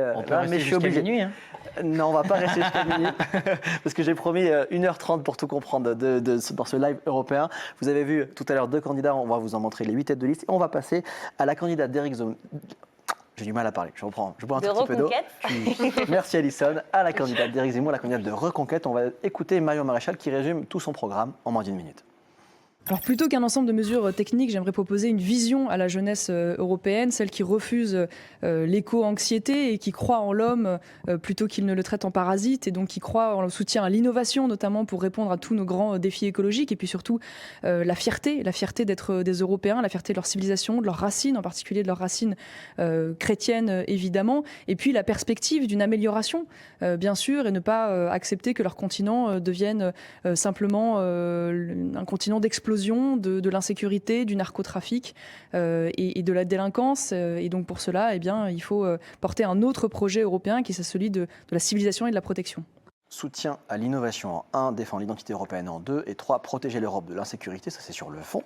Nina, est-ce que vous pensez qu'elle regrette d'avoir rejoint Éric Zemmour, parce que dans les sondages, ils ne sont pas très hauts? C'est une très grande question. Merci. Effectivement, Je suis sûr que vous aurez une très grande réponse. Sa campagne est assez difficile. Ouais. Enfin, on l'a vu. En fait, elle est vraiment polluée tout le temps par plein de polémiques qu'ils créent eux-mêmes en interne. Donc, il y a le clan Zemmour, le clan Maréchal qui se battent depuis le début de la campagne, ou presque, qui n'ont pas les mêmes stratégies. Et finalement, pour les avoir suivis les deux dans différents terrains en France, les gens qui y vont disent souvent, ok, Marion Maréchal, pourquoi pas, mais Bardella est peut-être mieux. Et il est mieux placé. Donc elle a une campagne parfois assez illisible, ce qui fait qu'elle a eu beaucoup d'électeurs de Zemmour qui sont partis chez Bardella sans s'arrêter au poste Maréchal. Tu penses qu'elle regrette, toi, en vrai, au fond d'elle, toi qui la connais beaucoup mieux que moi? Tu penses qu'elle regrette et qu'elle va revenir à la maison? Je te pose cette question parce que je les ai observés ici sur le plateau d'LCI, et limite à l'antenne déjà, ils parlaient, enfin tu vois, ils font un peu des private jokes, tu sens qu'il y a peut-être... Ils se connaissent bien. Ils se connaissent évidemment très bien. Ouais. Ils se connaissent personnellement, mais au-delà de leur parti, tu sens qu'il y a peut-être la possibilité, dans un coin de sa tête, de revenir à la maison de sa tante, ou c'est mort pour toi? C'est la grosse rumeur en ce moment, en effet. Honnêtement, c'est très dur à dire. Elle a créé une énorme ambiguïté. Elle était notamment sur le plateau de TPMP chez Hanouna, où elle disait chez les Le Pen, on est schizophrène. Elle disait j'aime Marine. Enfin, elle a créé cette ambiguïté. Il y a eu toute une période où elle... Non, juste, excuse-moi, pardon, Alison, juste, mais c'est pas aussi dans la même émission où elle a dit qu'elle préférait Marine Le Pen à Éric Zemmour? Oui. Pas Non, enfin... Elle a dit quoi? On lui a demandé si Marine Le Pen et Éric Zemmour étaient sur une barque et tombaient, lequel sauverais-tu? Elle a dit la famille d'abord. Et on rappelle que sa cousine est en couple avec Bardella, sauf si on va pas sur la vie privée. Non, mais ça reste ça reste dans les questions familiales aussi. Oui, mais on va pas sur la vie privée sur ce plateau. Pas de problème. Enfin, vous avez raison. Non, mais c'était pas un jugement, c'était juste... vous avez raison. Mais la réponse, du coup, sur ce plateau veut quand même... Oui, après, non, ou pas, peut-être que je surinterprète. Eux, ils démentent. On verra ce qui se passe. Et elle répète, si je suis partie, c'est pour pas revenir. Et on n'a pas les mêmes idées exactement. Oui, il y a quand même des vraies différences. Et puis surtout, il y a eu une stratégie de campagne assez différente côté de Reconquête. En fait, Marion Maréchal, de par son passé, qu'elle ne voulait pas renier, de par aussi son nom de famille qu'elle a un peu enlevé, mais au début, elle avait choisi de ne pas taper sur le Rassemblement national, d'être plutôt sympa. De son côté, Éric Zemmour, lui, il y allait pleine balle, parce que vraiment, avec Marine Le Pen, ils ne peuvent pas se saquer, si je peux me permettre l'expression. Et puis, donc, il y avait un peu de stratégie parallèle. Et puis, à un moment donné, Marion Maréchal a vu que ça ne marchait pas du tout. Et donc, du coup, tout le parti a dit non, mais en fait, là, c'est bon, c'est fini, il ne faut pas que les voix, elles se barrent comme ça. Donc, maintenant, tapons dessus. Et maintenant, tout le monde, donc, y compris Marion Maréchal, se met à taper sur le Rassemblement national. Nina secoue la tête, non? Oui. Elle est quand même pendant que vous mettez d'accord, Nina 56 sur TikTok, sur Marion Maréchal, citation. Ce n'est pas un jugement que je porte, c'est une citation de Nini 56 sur TikTok. Quelqu'un qui peut trahir sa famille peut trahir n'importe qui, n'est-ce pas Marion Maréchal? Donc, manifestement, Nini 56, que je remercie de regarder cette émission, est critique. Mais après, je voulais revenir aussi sur les dissensions internes au sein de Reconquête.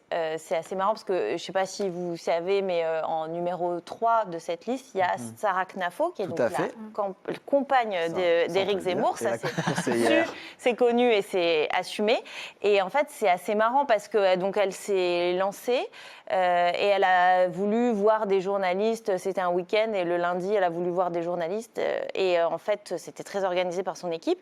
Et l'équipe de Marion Maréchal n'a été au courant qu'à posteriori de cette rencontre avec les journalistes, et à tel point que dans le camp de Marion Maréchal, on l'appelle la co-tête de liste, Sarah Knafo, sous-entendu, en fait, elle est sous emprise, elle est sous tutelle, quoi, en quelque sorte. Elle ne peut pas faire un peu comme Gabriel Attal qui surgit avec Valérie Ayé. Voilà, c'est un peu ça. Sarah Knafo est le Attal de Marion Maréchal pour suivre ton argumentaire. Margot, est-ce que tu as un truc à rajouter avant qu'on passe sans aucune transition à François-Xavier Bellamy? Non, mais le commentaire m'a interpellée parce que quand on parle de trahir sa famille, etc., c'est fou à quel point ça devient des critères, et on en parlait tout à l'heure. C'est-à-dire que le programme ne devient plus un critère prioritaire pour un vote, mais ça va être la personnalité, l'environnement familial, les rumeurs également, qui est presque un jugement de valeur de la personne et qui fait qu'on vote pour un candidat. Après, ça n'a pas empêché la trahison à Emmanuel Macron d'être élu président de la République. Il a trahi François Hollande et ça n'a pas... Là, c'était pas la famille, c'était pas le sang. Oui, c'était ça la différence. C'est les trahisons, c'est un peu Dallas. Nicolas quand même, Sarkozy la a trahi Jacques Chirac, et c'est vrai qu'on va pas partir dans l'histoire des trahisons, mais c'est vrai, tu as raison. Est-ce que Bardella va trahir Marine? C'est une excellente question, mais attends le Magnéto Bardella qui sera à la fin de cette émission. Tu m'offres une transition, une passe décisive. Je sais que Kylian Mbappé est parti pour Barcelone, mais tu es mon Kylian Mbappé. Ce soir, je prends ta passe et on va écouter pour Madrid. Oui. Pour Madrid, tac, allez, on voit que j'aime pas le foot. Merci Pierre Madrid pour Madrid, boulette. T'es le Didier Deschamps de la soirée, du coup? J'adore, je suis bayonnais. J'ose pas me comparer, mais on est né dans la même ville. Bref, tu m'égares. On a donc vu Marion Maréchal, on va passer au candidat LR. On va écouter ensemble François-Xavier Bellamy, sachant qu'on essaye à la fois d'écouter le fond et aussi de juger la stratégie. On écoute 1 minute le programme de François-Xavier Bellamy. Il faut voter pour nous parce que nous sommes la seule liste qui puisse vous représenter demain au Parlement européen. Vous savez, le Parlement, c'est une institution dans laquelle les forces politiques sont de tailles différentes, et la droite européenne que je représente, ce sera demain la première force politique en Europe. Si vous voulez avoir un impact, si vous voulez changer les choses, si vous voulez que l'Europe sorte du déclin économique dans lequel elle est aujourd'hui, si vous voulez qu'elle trouve des solutions pour la crise climatique, qui soient des solutions pragmatiques, qui permettent de continuer de produire, de travailler dans nos pays, si vous voulez que l'Europe retrouve ses frontières et puisse décider de la maîtrise de son destin, eh bien c'est avec nous qu'il faut travailler pour pouvoir faire en sorte que votre voix compte demain au Parlement européen. Le but, demain, dans cette élection, c'est pas de se faire plaisir pour un jour, c'est de compter pour 5 ans et de faire en sorte que votre voix soit entendue. Et pour ça, j'ai besoin de votre voix.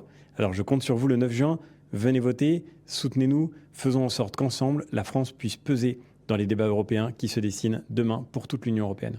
1. Sortir l'Europe du déclin économique. 2.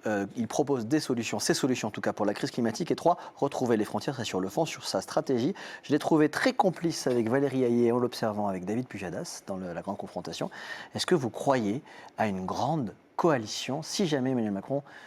oula, je vois tout... Alors, je finis juste ma phrase, mais je vois déjà les têtes qui font non.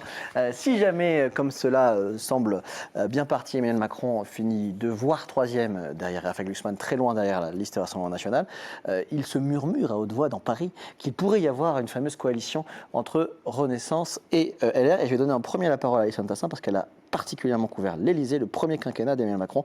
Vous m'avez fait avec votre tête un non catégorique. Non, parce que c'est quand même un serpent de mer, ces histoires d'alliance entre la majorité, le parti d'Emmanuel Macron et la droite. Il y a eu à plusieurs reprises des rapprochements. On a dit par exemple que le fait que Rachida Dati elle soit rentrée au gouvernement, ça allait faire que les LR allaient être entre guillemets plus sympas à l'Assemblée.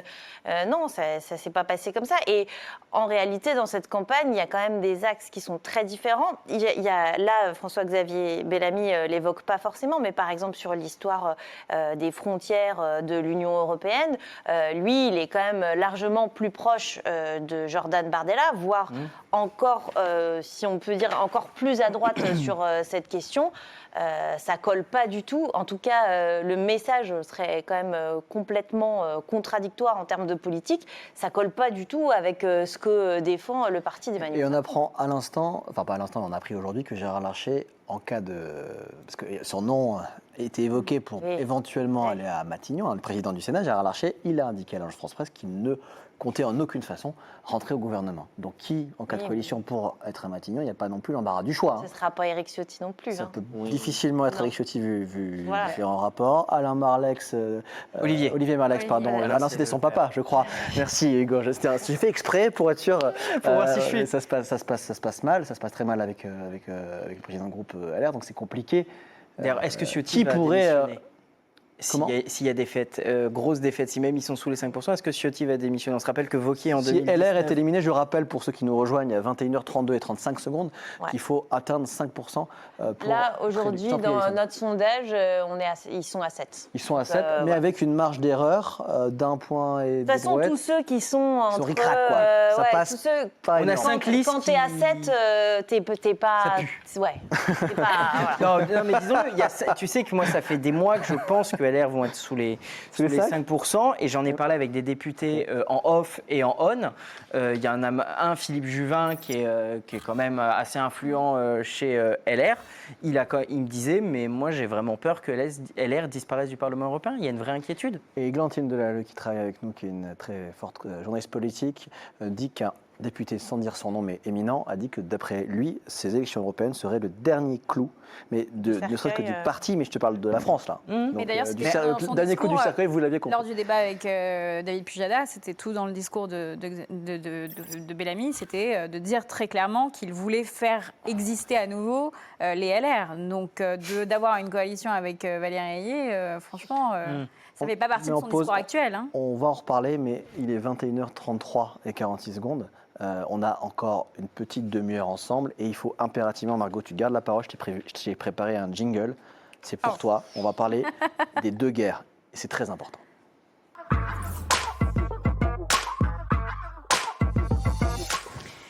C'est ton moment. Parle-nous de ces deux guerres qui paraissent loin. L'Ukraine peut paraître loin. Kiev est à 2000 km. Enfin, surtout, on va parler après de Gaza qui est à 3300 km, en tout cas pour Jérusalem. Je pose la question la plus difficile pour te mettre à l'aise. Est-ce que l'Ukraine n'est pas en train de perdre? Et qu'est-ce que ça veut dire pour nous autres Européens? À l'heure actuelle, on a des changements de position de différents pays occidentaux, c'est-à-dire de pouvoir potentiellement frapper le territoire russe où il y a des installations qui bombardent les territoires de l'Est de l'Ukraine avec des armes occidentales, donc qui sont des armes de longue portée. Et ça, potentiellement, ça pourrait faire changer la donne et ça pourrait aider l'Ukraine à récupérer certains territoires.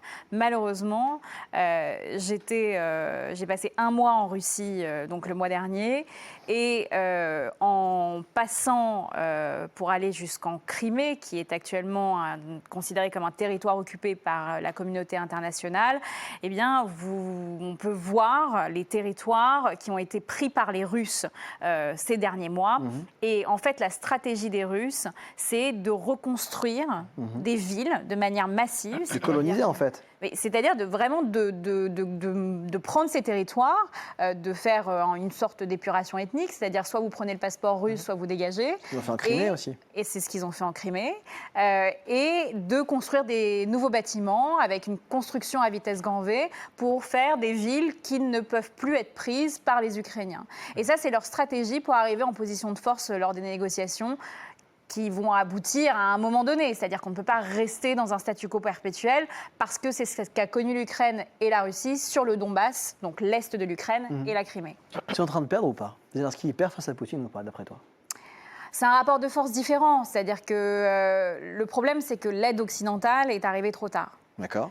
Beaucoup les États-Unis et nous aussi les Européens. Oui, mais alors il faut quand même, pardon de te couper, on a quand même fait des trucs inédits en Europe pour l'Ukraine. Ça n'était jamais arrivé à ce point-là. Bien sûr, il y a eu un sursaut européen, on peut le dire de cette manière-là, avec un réarmement sur le sol européen. Mais pour citer par exemple la France, il faut savoir qu'on ne produisait on a fermé la seule usine de poudre, donc pour les munitions, sur le territoire français. On a rouvert cette usine, on ne produit pas encore de poudre sur le territoire français, mais on a des partenariats par exemple avec la Suède pour potentiellement dans un certain temps pouvoir en produire. Et en fait le problème c'est que on est passé d'un monde d'après-guerre à un monde d'avant-guerre. Et là, dans cette circonstance-là, il fallait que le continent européen se réarme et construisent et faire en sorte que des industries de défense se développent sur le continent européen. Les États-Unis ont toujours eu cette posture-là. Donc ils avaient une longueur d'avance. Ils produisaient déjà, ils produisaient en masse. Mais sur le continent européen, on était un petit peu à la traîne. Et donc, ça a traîné pour que ça arrive jusqu'en Ukraine. Je te mets en pause une fraction de seconde pour m'excuser auprès de tous ceux qui réagissent sur les Républicains. Je ne vais pas revenir en arrière. Pardon, je ne vais pas revenir sur Bellamy. On est vraiment sur l'Ukraine. Est-ce que vous avez peur d'une troisième guerre mondiale, comme on l'entend, un chantage permanent de Vladimir Poutine avec une guerre nucléaire? Est-ce que ça vous fait peur? Est-ce que ça va changer votre vote? Parlez-nous de votre ressenti profond. Je vais te redonner la parole, Margot, mais toi Hugo, il y a quelque chose qui m'a intéressé. On s'est appelé un peu tout à l'heure pour préparer l'émission. Et avec ton accord, tu m'autorises de parler de ta compagne, pour le coup, qui s'appelle Snishana, qui est une réfugiée ukrainienne qui vient de Louhansk, qui a encore sa grand-mère sur place. Donc toi, tu le vis à la maison. Comment tu vis ces élections européennes en étant amoureux d'une Ukrainienne? Alors, c'est particulier. Je reviens d'Ukraine. J'y suis allé il y a quelques jours pendant une petite semaine pour rencontrer la belle famille. Ça s'est bien passé? On a eu une petite alerte de bombardement. Je ne vais pas te mentir, je n'étais pas bien. Ouais, je comprends. Alors, ce qui est particulier, c'est que j'avais mon beau cousin du coup sur les épaules. Lui, il s'en foutait totalement. Enfin, ils ont intériorisé ça. Moi, je suis allé 2 fois brièvement en Ukraine et c'est vrai que je ne suis pas allé sur le front, contrairement à beaucoup de grands reporters d'LCI, mais je suis allé à Kiev et à la frontière. Et c'est vrai que les gens, au bout d'un moment, ils font plus gaffe aux alertes d'embardement. Non, ils descendent même plus aux abris. Ils descendent plus. Et ce qui est particulier, juste très rapidement, c'est que la vie est quasiment normale, sauf que dans les villes, moi c'est ce qui m'a frappé, t'as pas d'hommes. Enfin, t'as pas d'hommes en âge de combattre. Ils ont totalement disparu. Et qu'est-ce qu'elle te demande, Snishana, sur l'élection européenne? Elle te dit quoi? Elle s'en fout? Après, le dire, elle est jeune, hein, donc franchement, elle s'en moque un petit peu. Moi, je lui parle, parce qu'effectivement, moi, comme je t'ai dit, j'ai reçu beaucoup de petites listes, et dans les petites listes, on a beaucoup qui sont plutôt pro-russes, ou en tout cas anti-OTAN et anti-UE. Et c'est vrai que t'as des propos, quand je lui rapporte, il m'a dit, en fait, tu sais, il y en a un, il y a une tête de liste qui a dit qu'on combattait en Ukraine pour les mines de charbon du Donbass. Et elle m'a regardé en disant, enfin, tu vois, qu'est-ce qu'il raconte? Donc il y a dans les petits candidats pas mal qui sont plutôt pro-russes ou pro-Poutine. Mais oui, moi évidemment que je reste inquiet pour ma belle famille, évidemment, parce que ça va avoir un impact. Quand on entend des gens l'Europe d'abord, il y a quand même notamment des membres de l'Union européenne qui sont inquiets parce qu'ils sont frontaliers avec la Russie. Les pays les pays baltes, eux, ils sont pas sereins. Ouais, et il y a même des pays qui sont pas sereins du tout. Du tout, oui. Ils réarment, ils font des exercices militaires. Parce qu'il y a une vraie inquiétude. Certains se demandent est-ce que Poutine va s'arrêter là? Alors, en tout cas, OB sur YouTube dit je ne pense pas que Poutine va aller jusqu'au nucléaire. Merci beaucoup de nous avoir parlé de ta campagne. Je reviens à toi, Margot. C'est une vraie ligne de fracture par rapport à toutes les têtes de liste, même encore en France, pour garder un point de vue franco-français. Et je pense notamment à Jordan Bardella, qui est intéressant parce qu'au sein même de son parti, il dit que Thierry Mariani, qui est sur sa liste, qui est clairement, pour le dire, les mots, avec la Russie, qui a des liens étroits avec la Russie. Alison qui fait des mimiques. Et donc, au sein du RN, il y a plusieurs lignes, mais même entre les candidats, c'est vraiment une ligne de fracture forte. Parce qu'il y a deux camps. Il y a celui qui est de certains diplomates, je ne vais pas vous le cacher, même au sein même du Quai d'Orsay, qui disent qu'il faut continuer à avoir des relations avec la Russie, même si elles sont officieuses et que ce ne sont pas des relations officielles. Il faut se rappeler de la position au préalable d'Emmanuel Macron qui disait il ne faut pas humilier la Russie. Et on a changé de posture du côté français également. Donc il faut établir des lignes claires, ce qui est en train d'être fait à l'heure actuelle. Mais il y a encore des pays au sein même de l'Union européenne qui ont des partis qui sont pro-russes. C'est le cas de la Slovaquie où il y a eu un candidat pro-russe qui a gagné. À la surprise semi-générale. Donc il faut faire attention à ce que l'opinion européenne ne bascule pas. Pour le moment, on a eu tout de même des belles surprises du côté européen, puisque, par exemple, Giorgia Meloni, qu'on pensait populiste et qui allait peut-être aller du côté pro-russe, ne l'a pas du tout fait. Elle s'est rangée totalement du côté des Occidentaux, du côté pro-Ukraine, et a suivi vraiment cette ligne directrice. Le problème étant qu'à l'heure actuelle, tout le monde et tous les pays pensent aux négociations. Et bien évidemment que le nucléaire est la ligne rouge, mais c'est aussi la ligne rouge pour la Russie. Et très honnêtement, de mon point de vue, je ne pense pas que la Russie ira jusqu'au nucléaire parce qu'il y a une autre puissance qui a un peu l'égide sur la Russie, c'est la Chine. Eh oui, c'est vrai, on n'a pas parlé de la Chine encore, bien sûr. La Russie ne veut pas se brouiller avec la Chine. La Chine a tout de même un pouvoir encore sur la Russie, notamment économique, puisqu'il y a des sanctions sur la Russie. Et donc, il faut que la Russie continue à vivre et à avoir des échanges commerciaux avec d'autres pays. Et ça, pour la Chine, c'est la ligne rouge, le nucléaire. Ce qui est intéressant aussi, c'est sur le gel des avoirs. Bercy a gelé plein d'avoirs russes. Et il y a une ligne de fracture entre les candidats. Par exemple, un Glucksmann qui dit qu'il faut tout prendre. De mémoire, j'ai trop de fiches, je crois que c'est 204 milliards. Donc c'est beaucoup d'argent des oligarques. D'autres qui disent non, et ça pose des questions juridiques. Le gel des avoirs russes, c'est aussi une question qui s'invite dans la campagne. Parce qu'il y a beaucoup de milliardaires russes qui aiment bien notre côte basque ou le sud-est de la France. Voilà, qui ont des yachts, des villas. Et en fait, l'idée que le Quai d'Orsay a eue, c'est plutôt de geler et de prendre la plus-value de ces avoirs, donc les intérêts que ces avoirs généreraient sur le sol français. Et donc de récupérer cet argent-là, ce qui serait bien moins que les milliards qu'on est en train d'annoncer.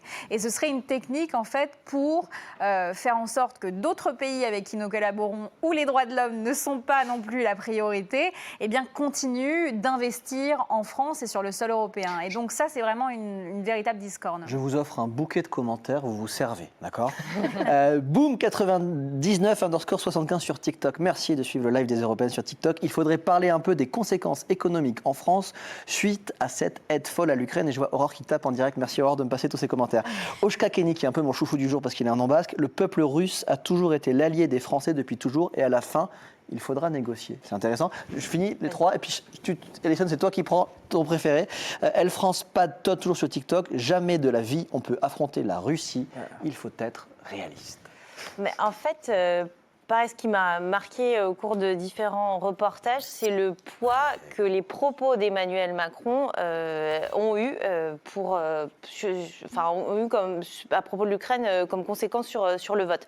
Parce qu'en réalité, quand Emmanuel Macron a un peu brandi plus ou moins, alors je ne sais pas la menace, mais l'histoire des troupes en tout cas. Enfin, il faut se rappeler que le président n'a pas dit que toi, Français, lambda, tu allais te retrouver sur le front ukrainien. Mais c'est ce que certains ont compris, parce que ce qu'on disait, parfois, ça va un peu vite et tout ça. Et moi, j'ai rencontré un jeune, alors jeune, 24 ans. Ça il est hyper jeune, d'accord. Hyper jeune.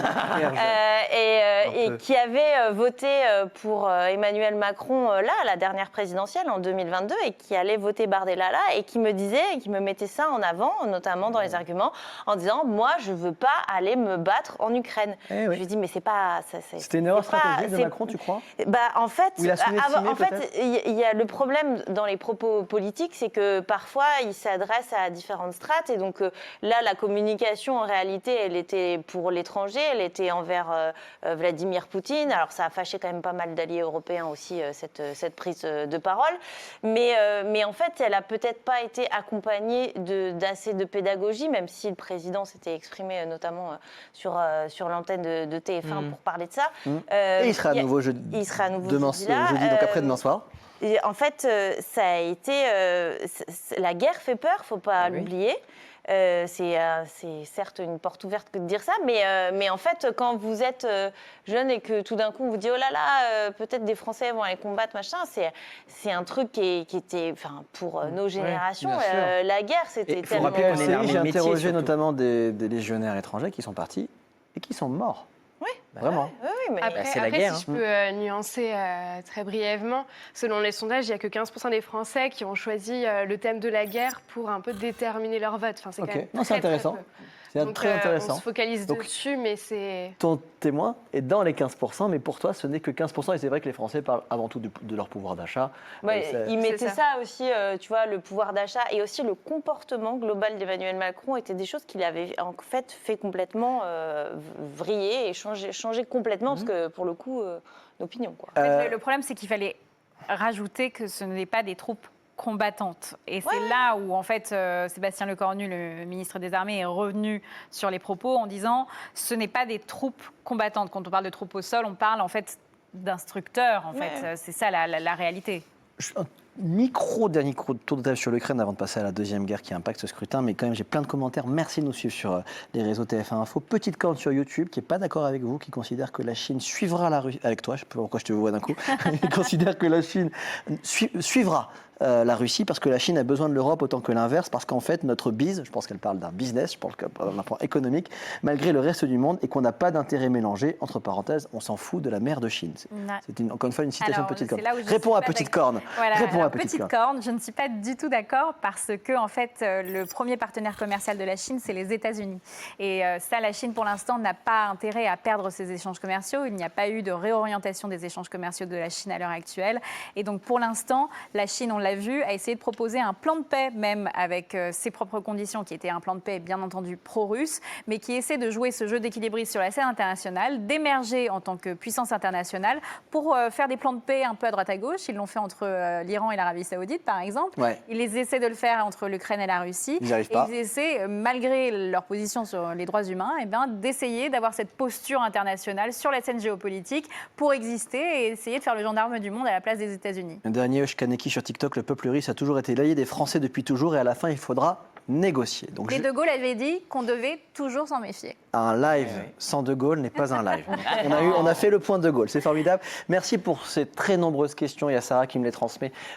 Concernant l'Ukraine, on passe à Gaza. Je vais vous faire un petit point factuel. Pendant que je fais mon petit point factuel, commentaires, questions, posez-nous toutes vos questions sur Gaza. Est-ce que ça change votre vote? Qu'est-ce que vous vous posez comme question concernant cette guerre? Je fais un petit point factuel. Le conflit a fait jusqu'à présent 36 479 morts dans l'offensive israélienne à Gaza, selon des données du ministère de la Santé du gouvernement de Gaza, je le rappelle, dirigé par le Hamas.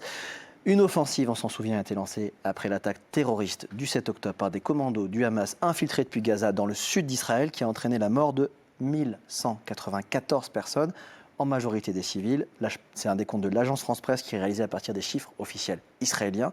J'aime toujours citer très précisément mes sources.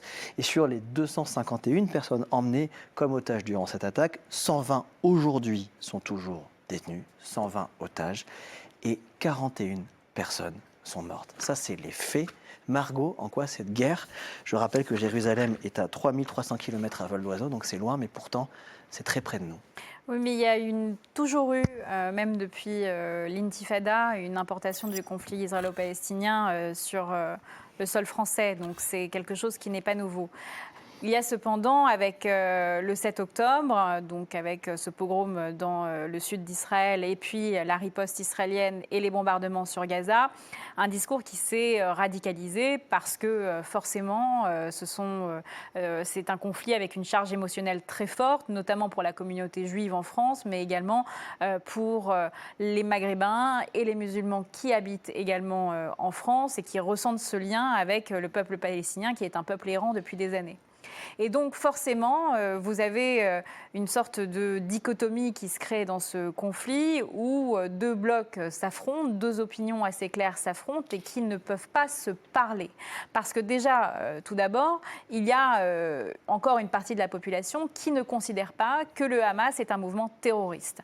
Parce que dans le début de la création du Hamas, c'était un mouvement de libération qui s'est transformé en un mouvement terroriste, notamment avec le 7 octobre, mais aussi dans la bande de Gaza où il y avait tout de même, par exemple, un massacre des homosexuels ou sinon un ciblage de personnes qui étaient potentiellement des agents du Mossad, c'est-à-dire des services de renseignement israéliens sans l'être. Donc il y avait déjà des techniques assez sombres du côté du Hamas, mais le 7 octobre a confirmé cette posture d'avoir recours à des techniques dignes de l'État islamique, par exemple.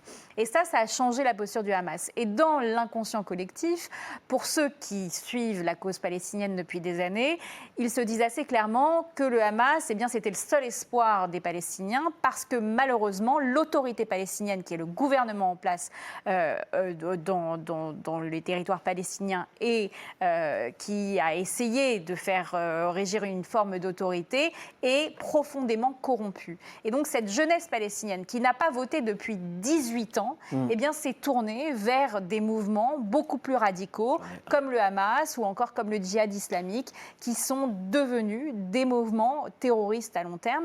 Et donc, à partir du moment où on ne peut pas s'accorder sur cette définition de ce qu'est le Hamas et de ce qu'a fait le Hamas lors du 7 octobre, forcément, vous avez un dialogue qui n'existe plus. Mais pourquoi c'est devenu un sujet européen? Tu as un peu répondu au début de ta question, mais pourquoi on en parle? Pourquoi c'est devenu vraiment un enjeu européen? C'est difficile à dire parce qu'il y a une jeunesse qui se sent beaucoup concernée par l'actualité internationale. On le voit également sur les réseaux sociaux avec tout de suite une prise de conscience énorme sur le sujet. Et parce que c'est un conflit qui dure depuis des années et auquel on n'a jamais trouvé de solution. Et à partir de ce moment-là, ça peut toucher une partie de la jeunesse qui voudrait que ce peuple ait enfin un État, parce que en fait, la véritable question, c'est que c'est un peuple qui n'a pas d'État bien défini. Mais pour l'instant, personne ne peut s'accorder sur ce que serait l'État palestinien, parce que, je le rappelle, dans la définition internationale, un État, c'est une souveraineté, un territoire et un peuple. Et pour l'instant, Nini56 t'interpelle sur Oui. TikTok et te dit « La France doit être la voie de la paix ». Comment on fait pour être la voie de la paix? la France est déjà la voie de la paix. La France a une position extrêmement équilibrée sur le sujet comparée à d'autres pays européens ou même les Américains qui ont pris Alors le pourquoi camp c'est pas d'Israël. entendre la voie de la paix? Pourquoi c'est encore la guerre? Je pense que c'est ce que j'extrapole ce que ce C'est que vous encore dites, la Nini. guerre parce que vous avez un mouvement terroriste qui est le Hamas qui a encore des otages dans ces tunnels et qui Au moins ne 120. veulent pas les rendre.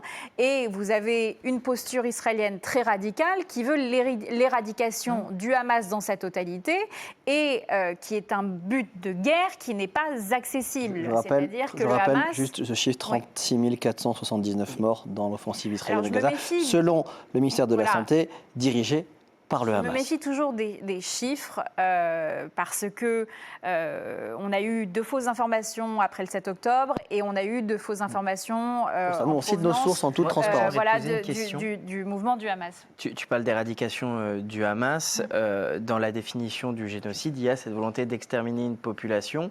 Est-ce que pour toi, du coup, ce qui est en train de se passer à Gaza, toi qui es une experte du sujet, on rentre dans la définition ou pas du génocide? On sait que c'est un sujet aussi, on sait que Rima Hassan, elle, porte beaucoup ce terme-là. Il y a aussi une liste Free Palestine de l'Union des démocrates musulmans français qui porte ce sujet, qui veut même retirer le Hamas et le djihad islamique des organisations terroristes de l'UE. Donc toi, c'est en tant qu'expert? C'est très compliqué parce que je ne suis pas juriste et que ça tombe dans le droit international.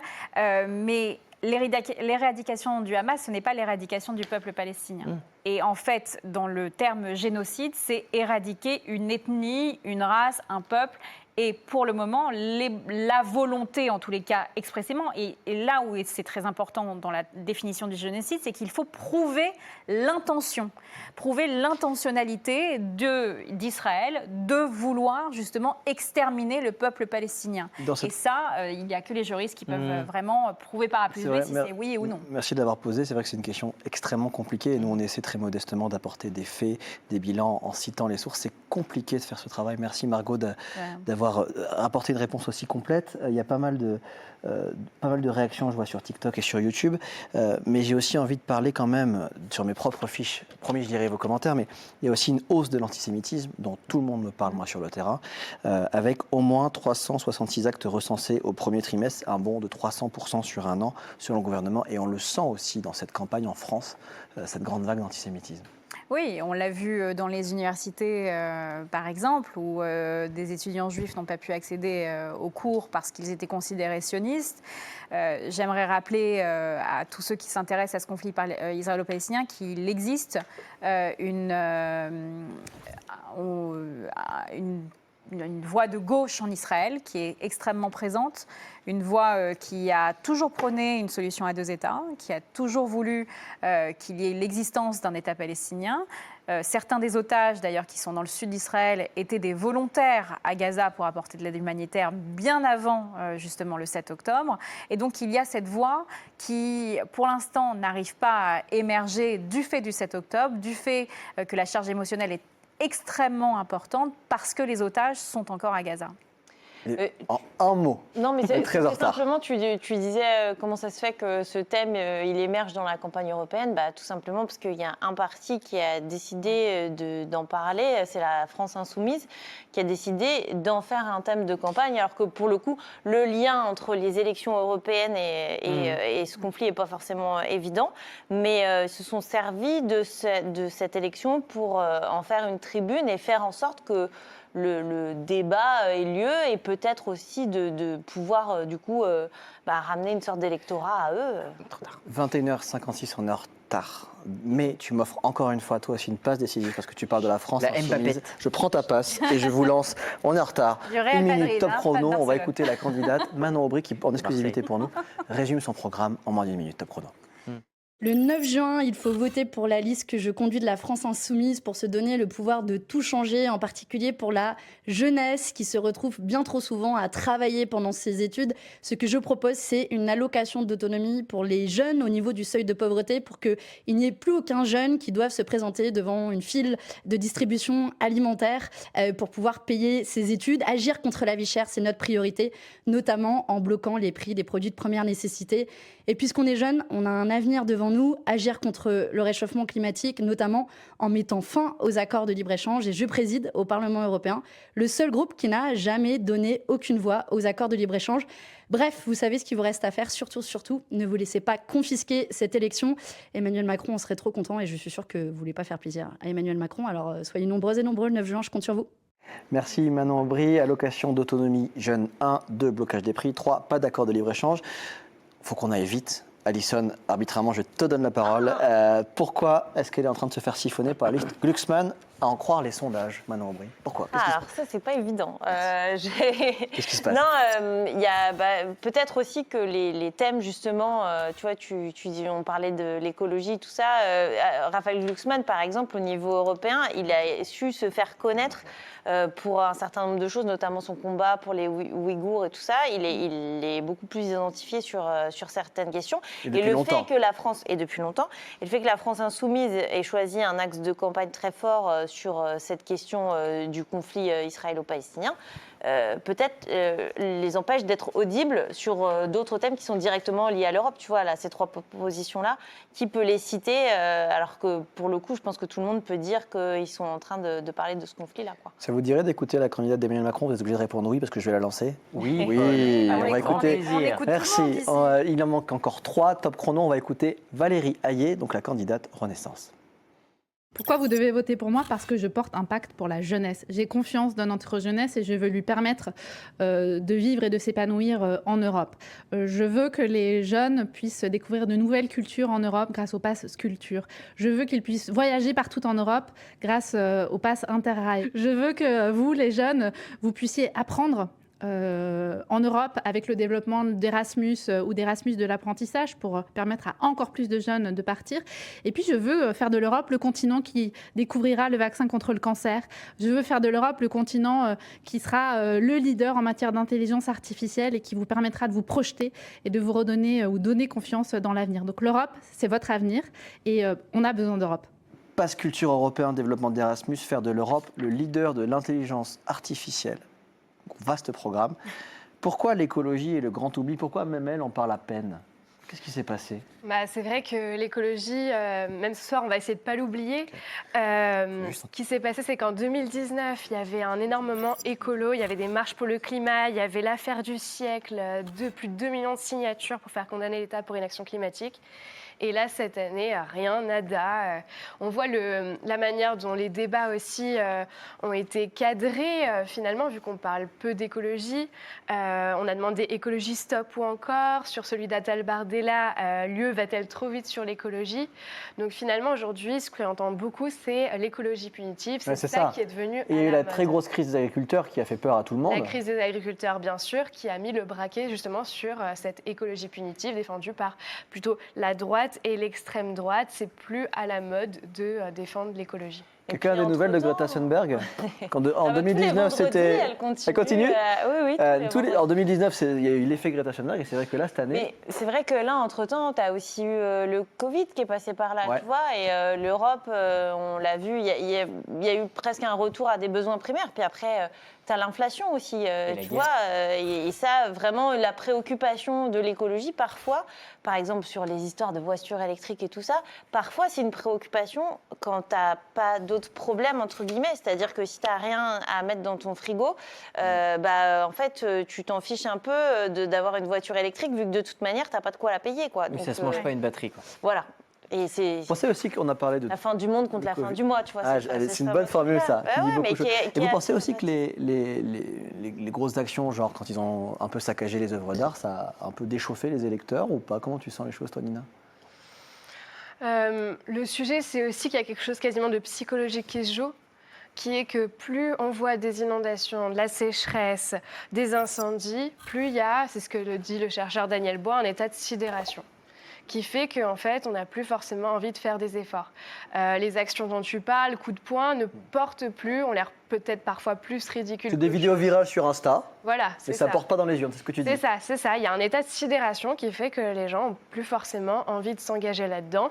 Mais comme on disait, peut-être dans 4 ans, ça peut revenir. La question, c'est est-ce qu'on a le temps on dans fera le 4 ans live des européennes. passer la barre des 40, là. Attention, tu es prêt pour une transition? Est-ce que Raphaël Glucksmann va parler de l'écologie? Vous le saurez dans une minute. Déjà, moi, je voudrais commencer par vous remercier. Ensemble, on a combattu contre le silence qui entourait la déportation du peuple ouïghour. Cette élection, elle décide aussi de notre capacité à mettre la solidarité au cœur des politiques européennes, et en particulier pour la jeunesse. Nous, on veut un plan Marshall pour le logement. Je sais à quel point c'est difficile de se loger. Il faut construire partout en Europe, la situation est terrible, il faut construire partout en Europe des logements sociaux et abordables. Nous, on propose aussi un Erasmus universel pour permettre à chaque jeune Européen d'avoir une expérience européenne, d'avoir accès à ce qui deviendra demain la citoyenneté européenne. Il faut se mobiliser. On propose aussi la fin des stages non rémunérés. Enfin, en général, l'avenir de notre continent se décide dans ces élections. Ne laissez pas les autres décider à votre place. Le 9 juin, je compte sur vous. Soyez au rendez-vous de l'histoire. Une minute top chrono pour Raphaël Glucksmann. Je vais vous livrer toutes les coulisses. Il avait fait 1,44. On a dû réduire un tout petit peu. 1, construire des logements sociaux. 2, Erasmus universel. Vous avez remarqué, lui dit Erasmus, quand Valérie Ayé dit Erasmus. Fin des stages non rémunérés, des stages gratos en 3. Il a fait 6% la dernière fois. Il sera peut-être le deuxième homme dimanche en une phrase. Qu'est-ce qui s'est passé, Alison?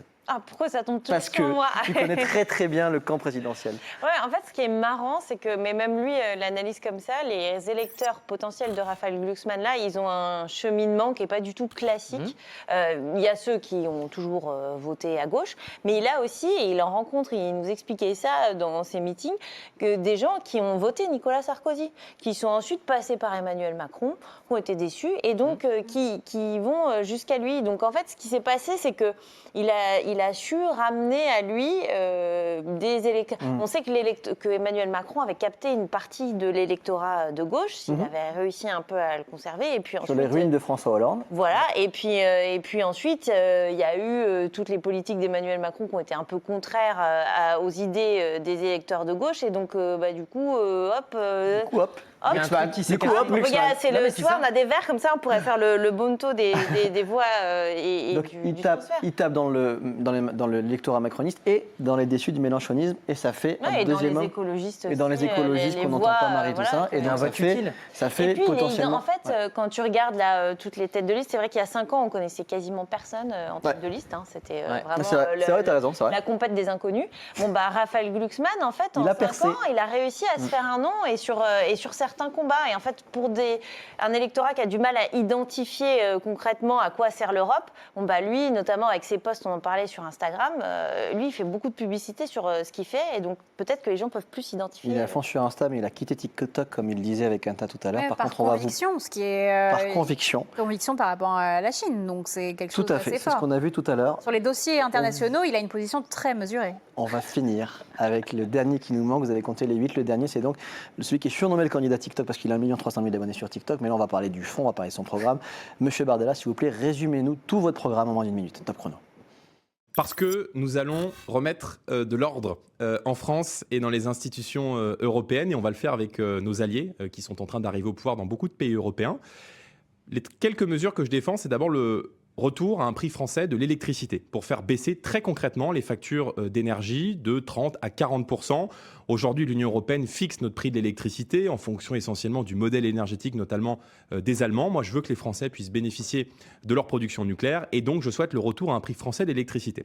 Deuxièmement, je veux que la France reprenne le contrôle de son immigration, reprenne le contrôle de ses frontières.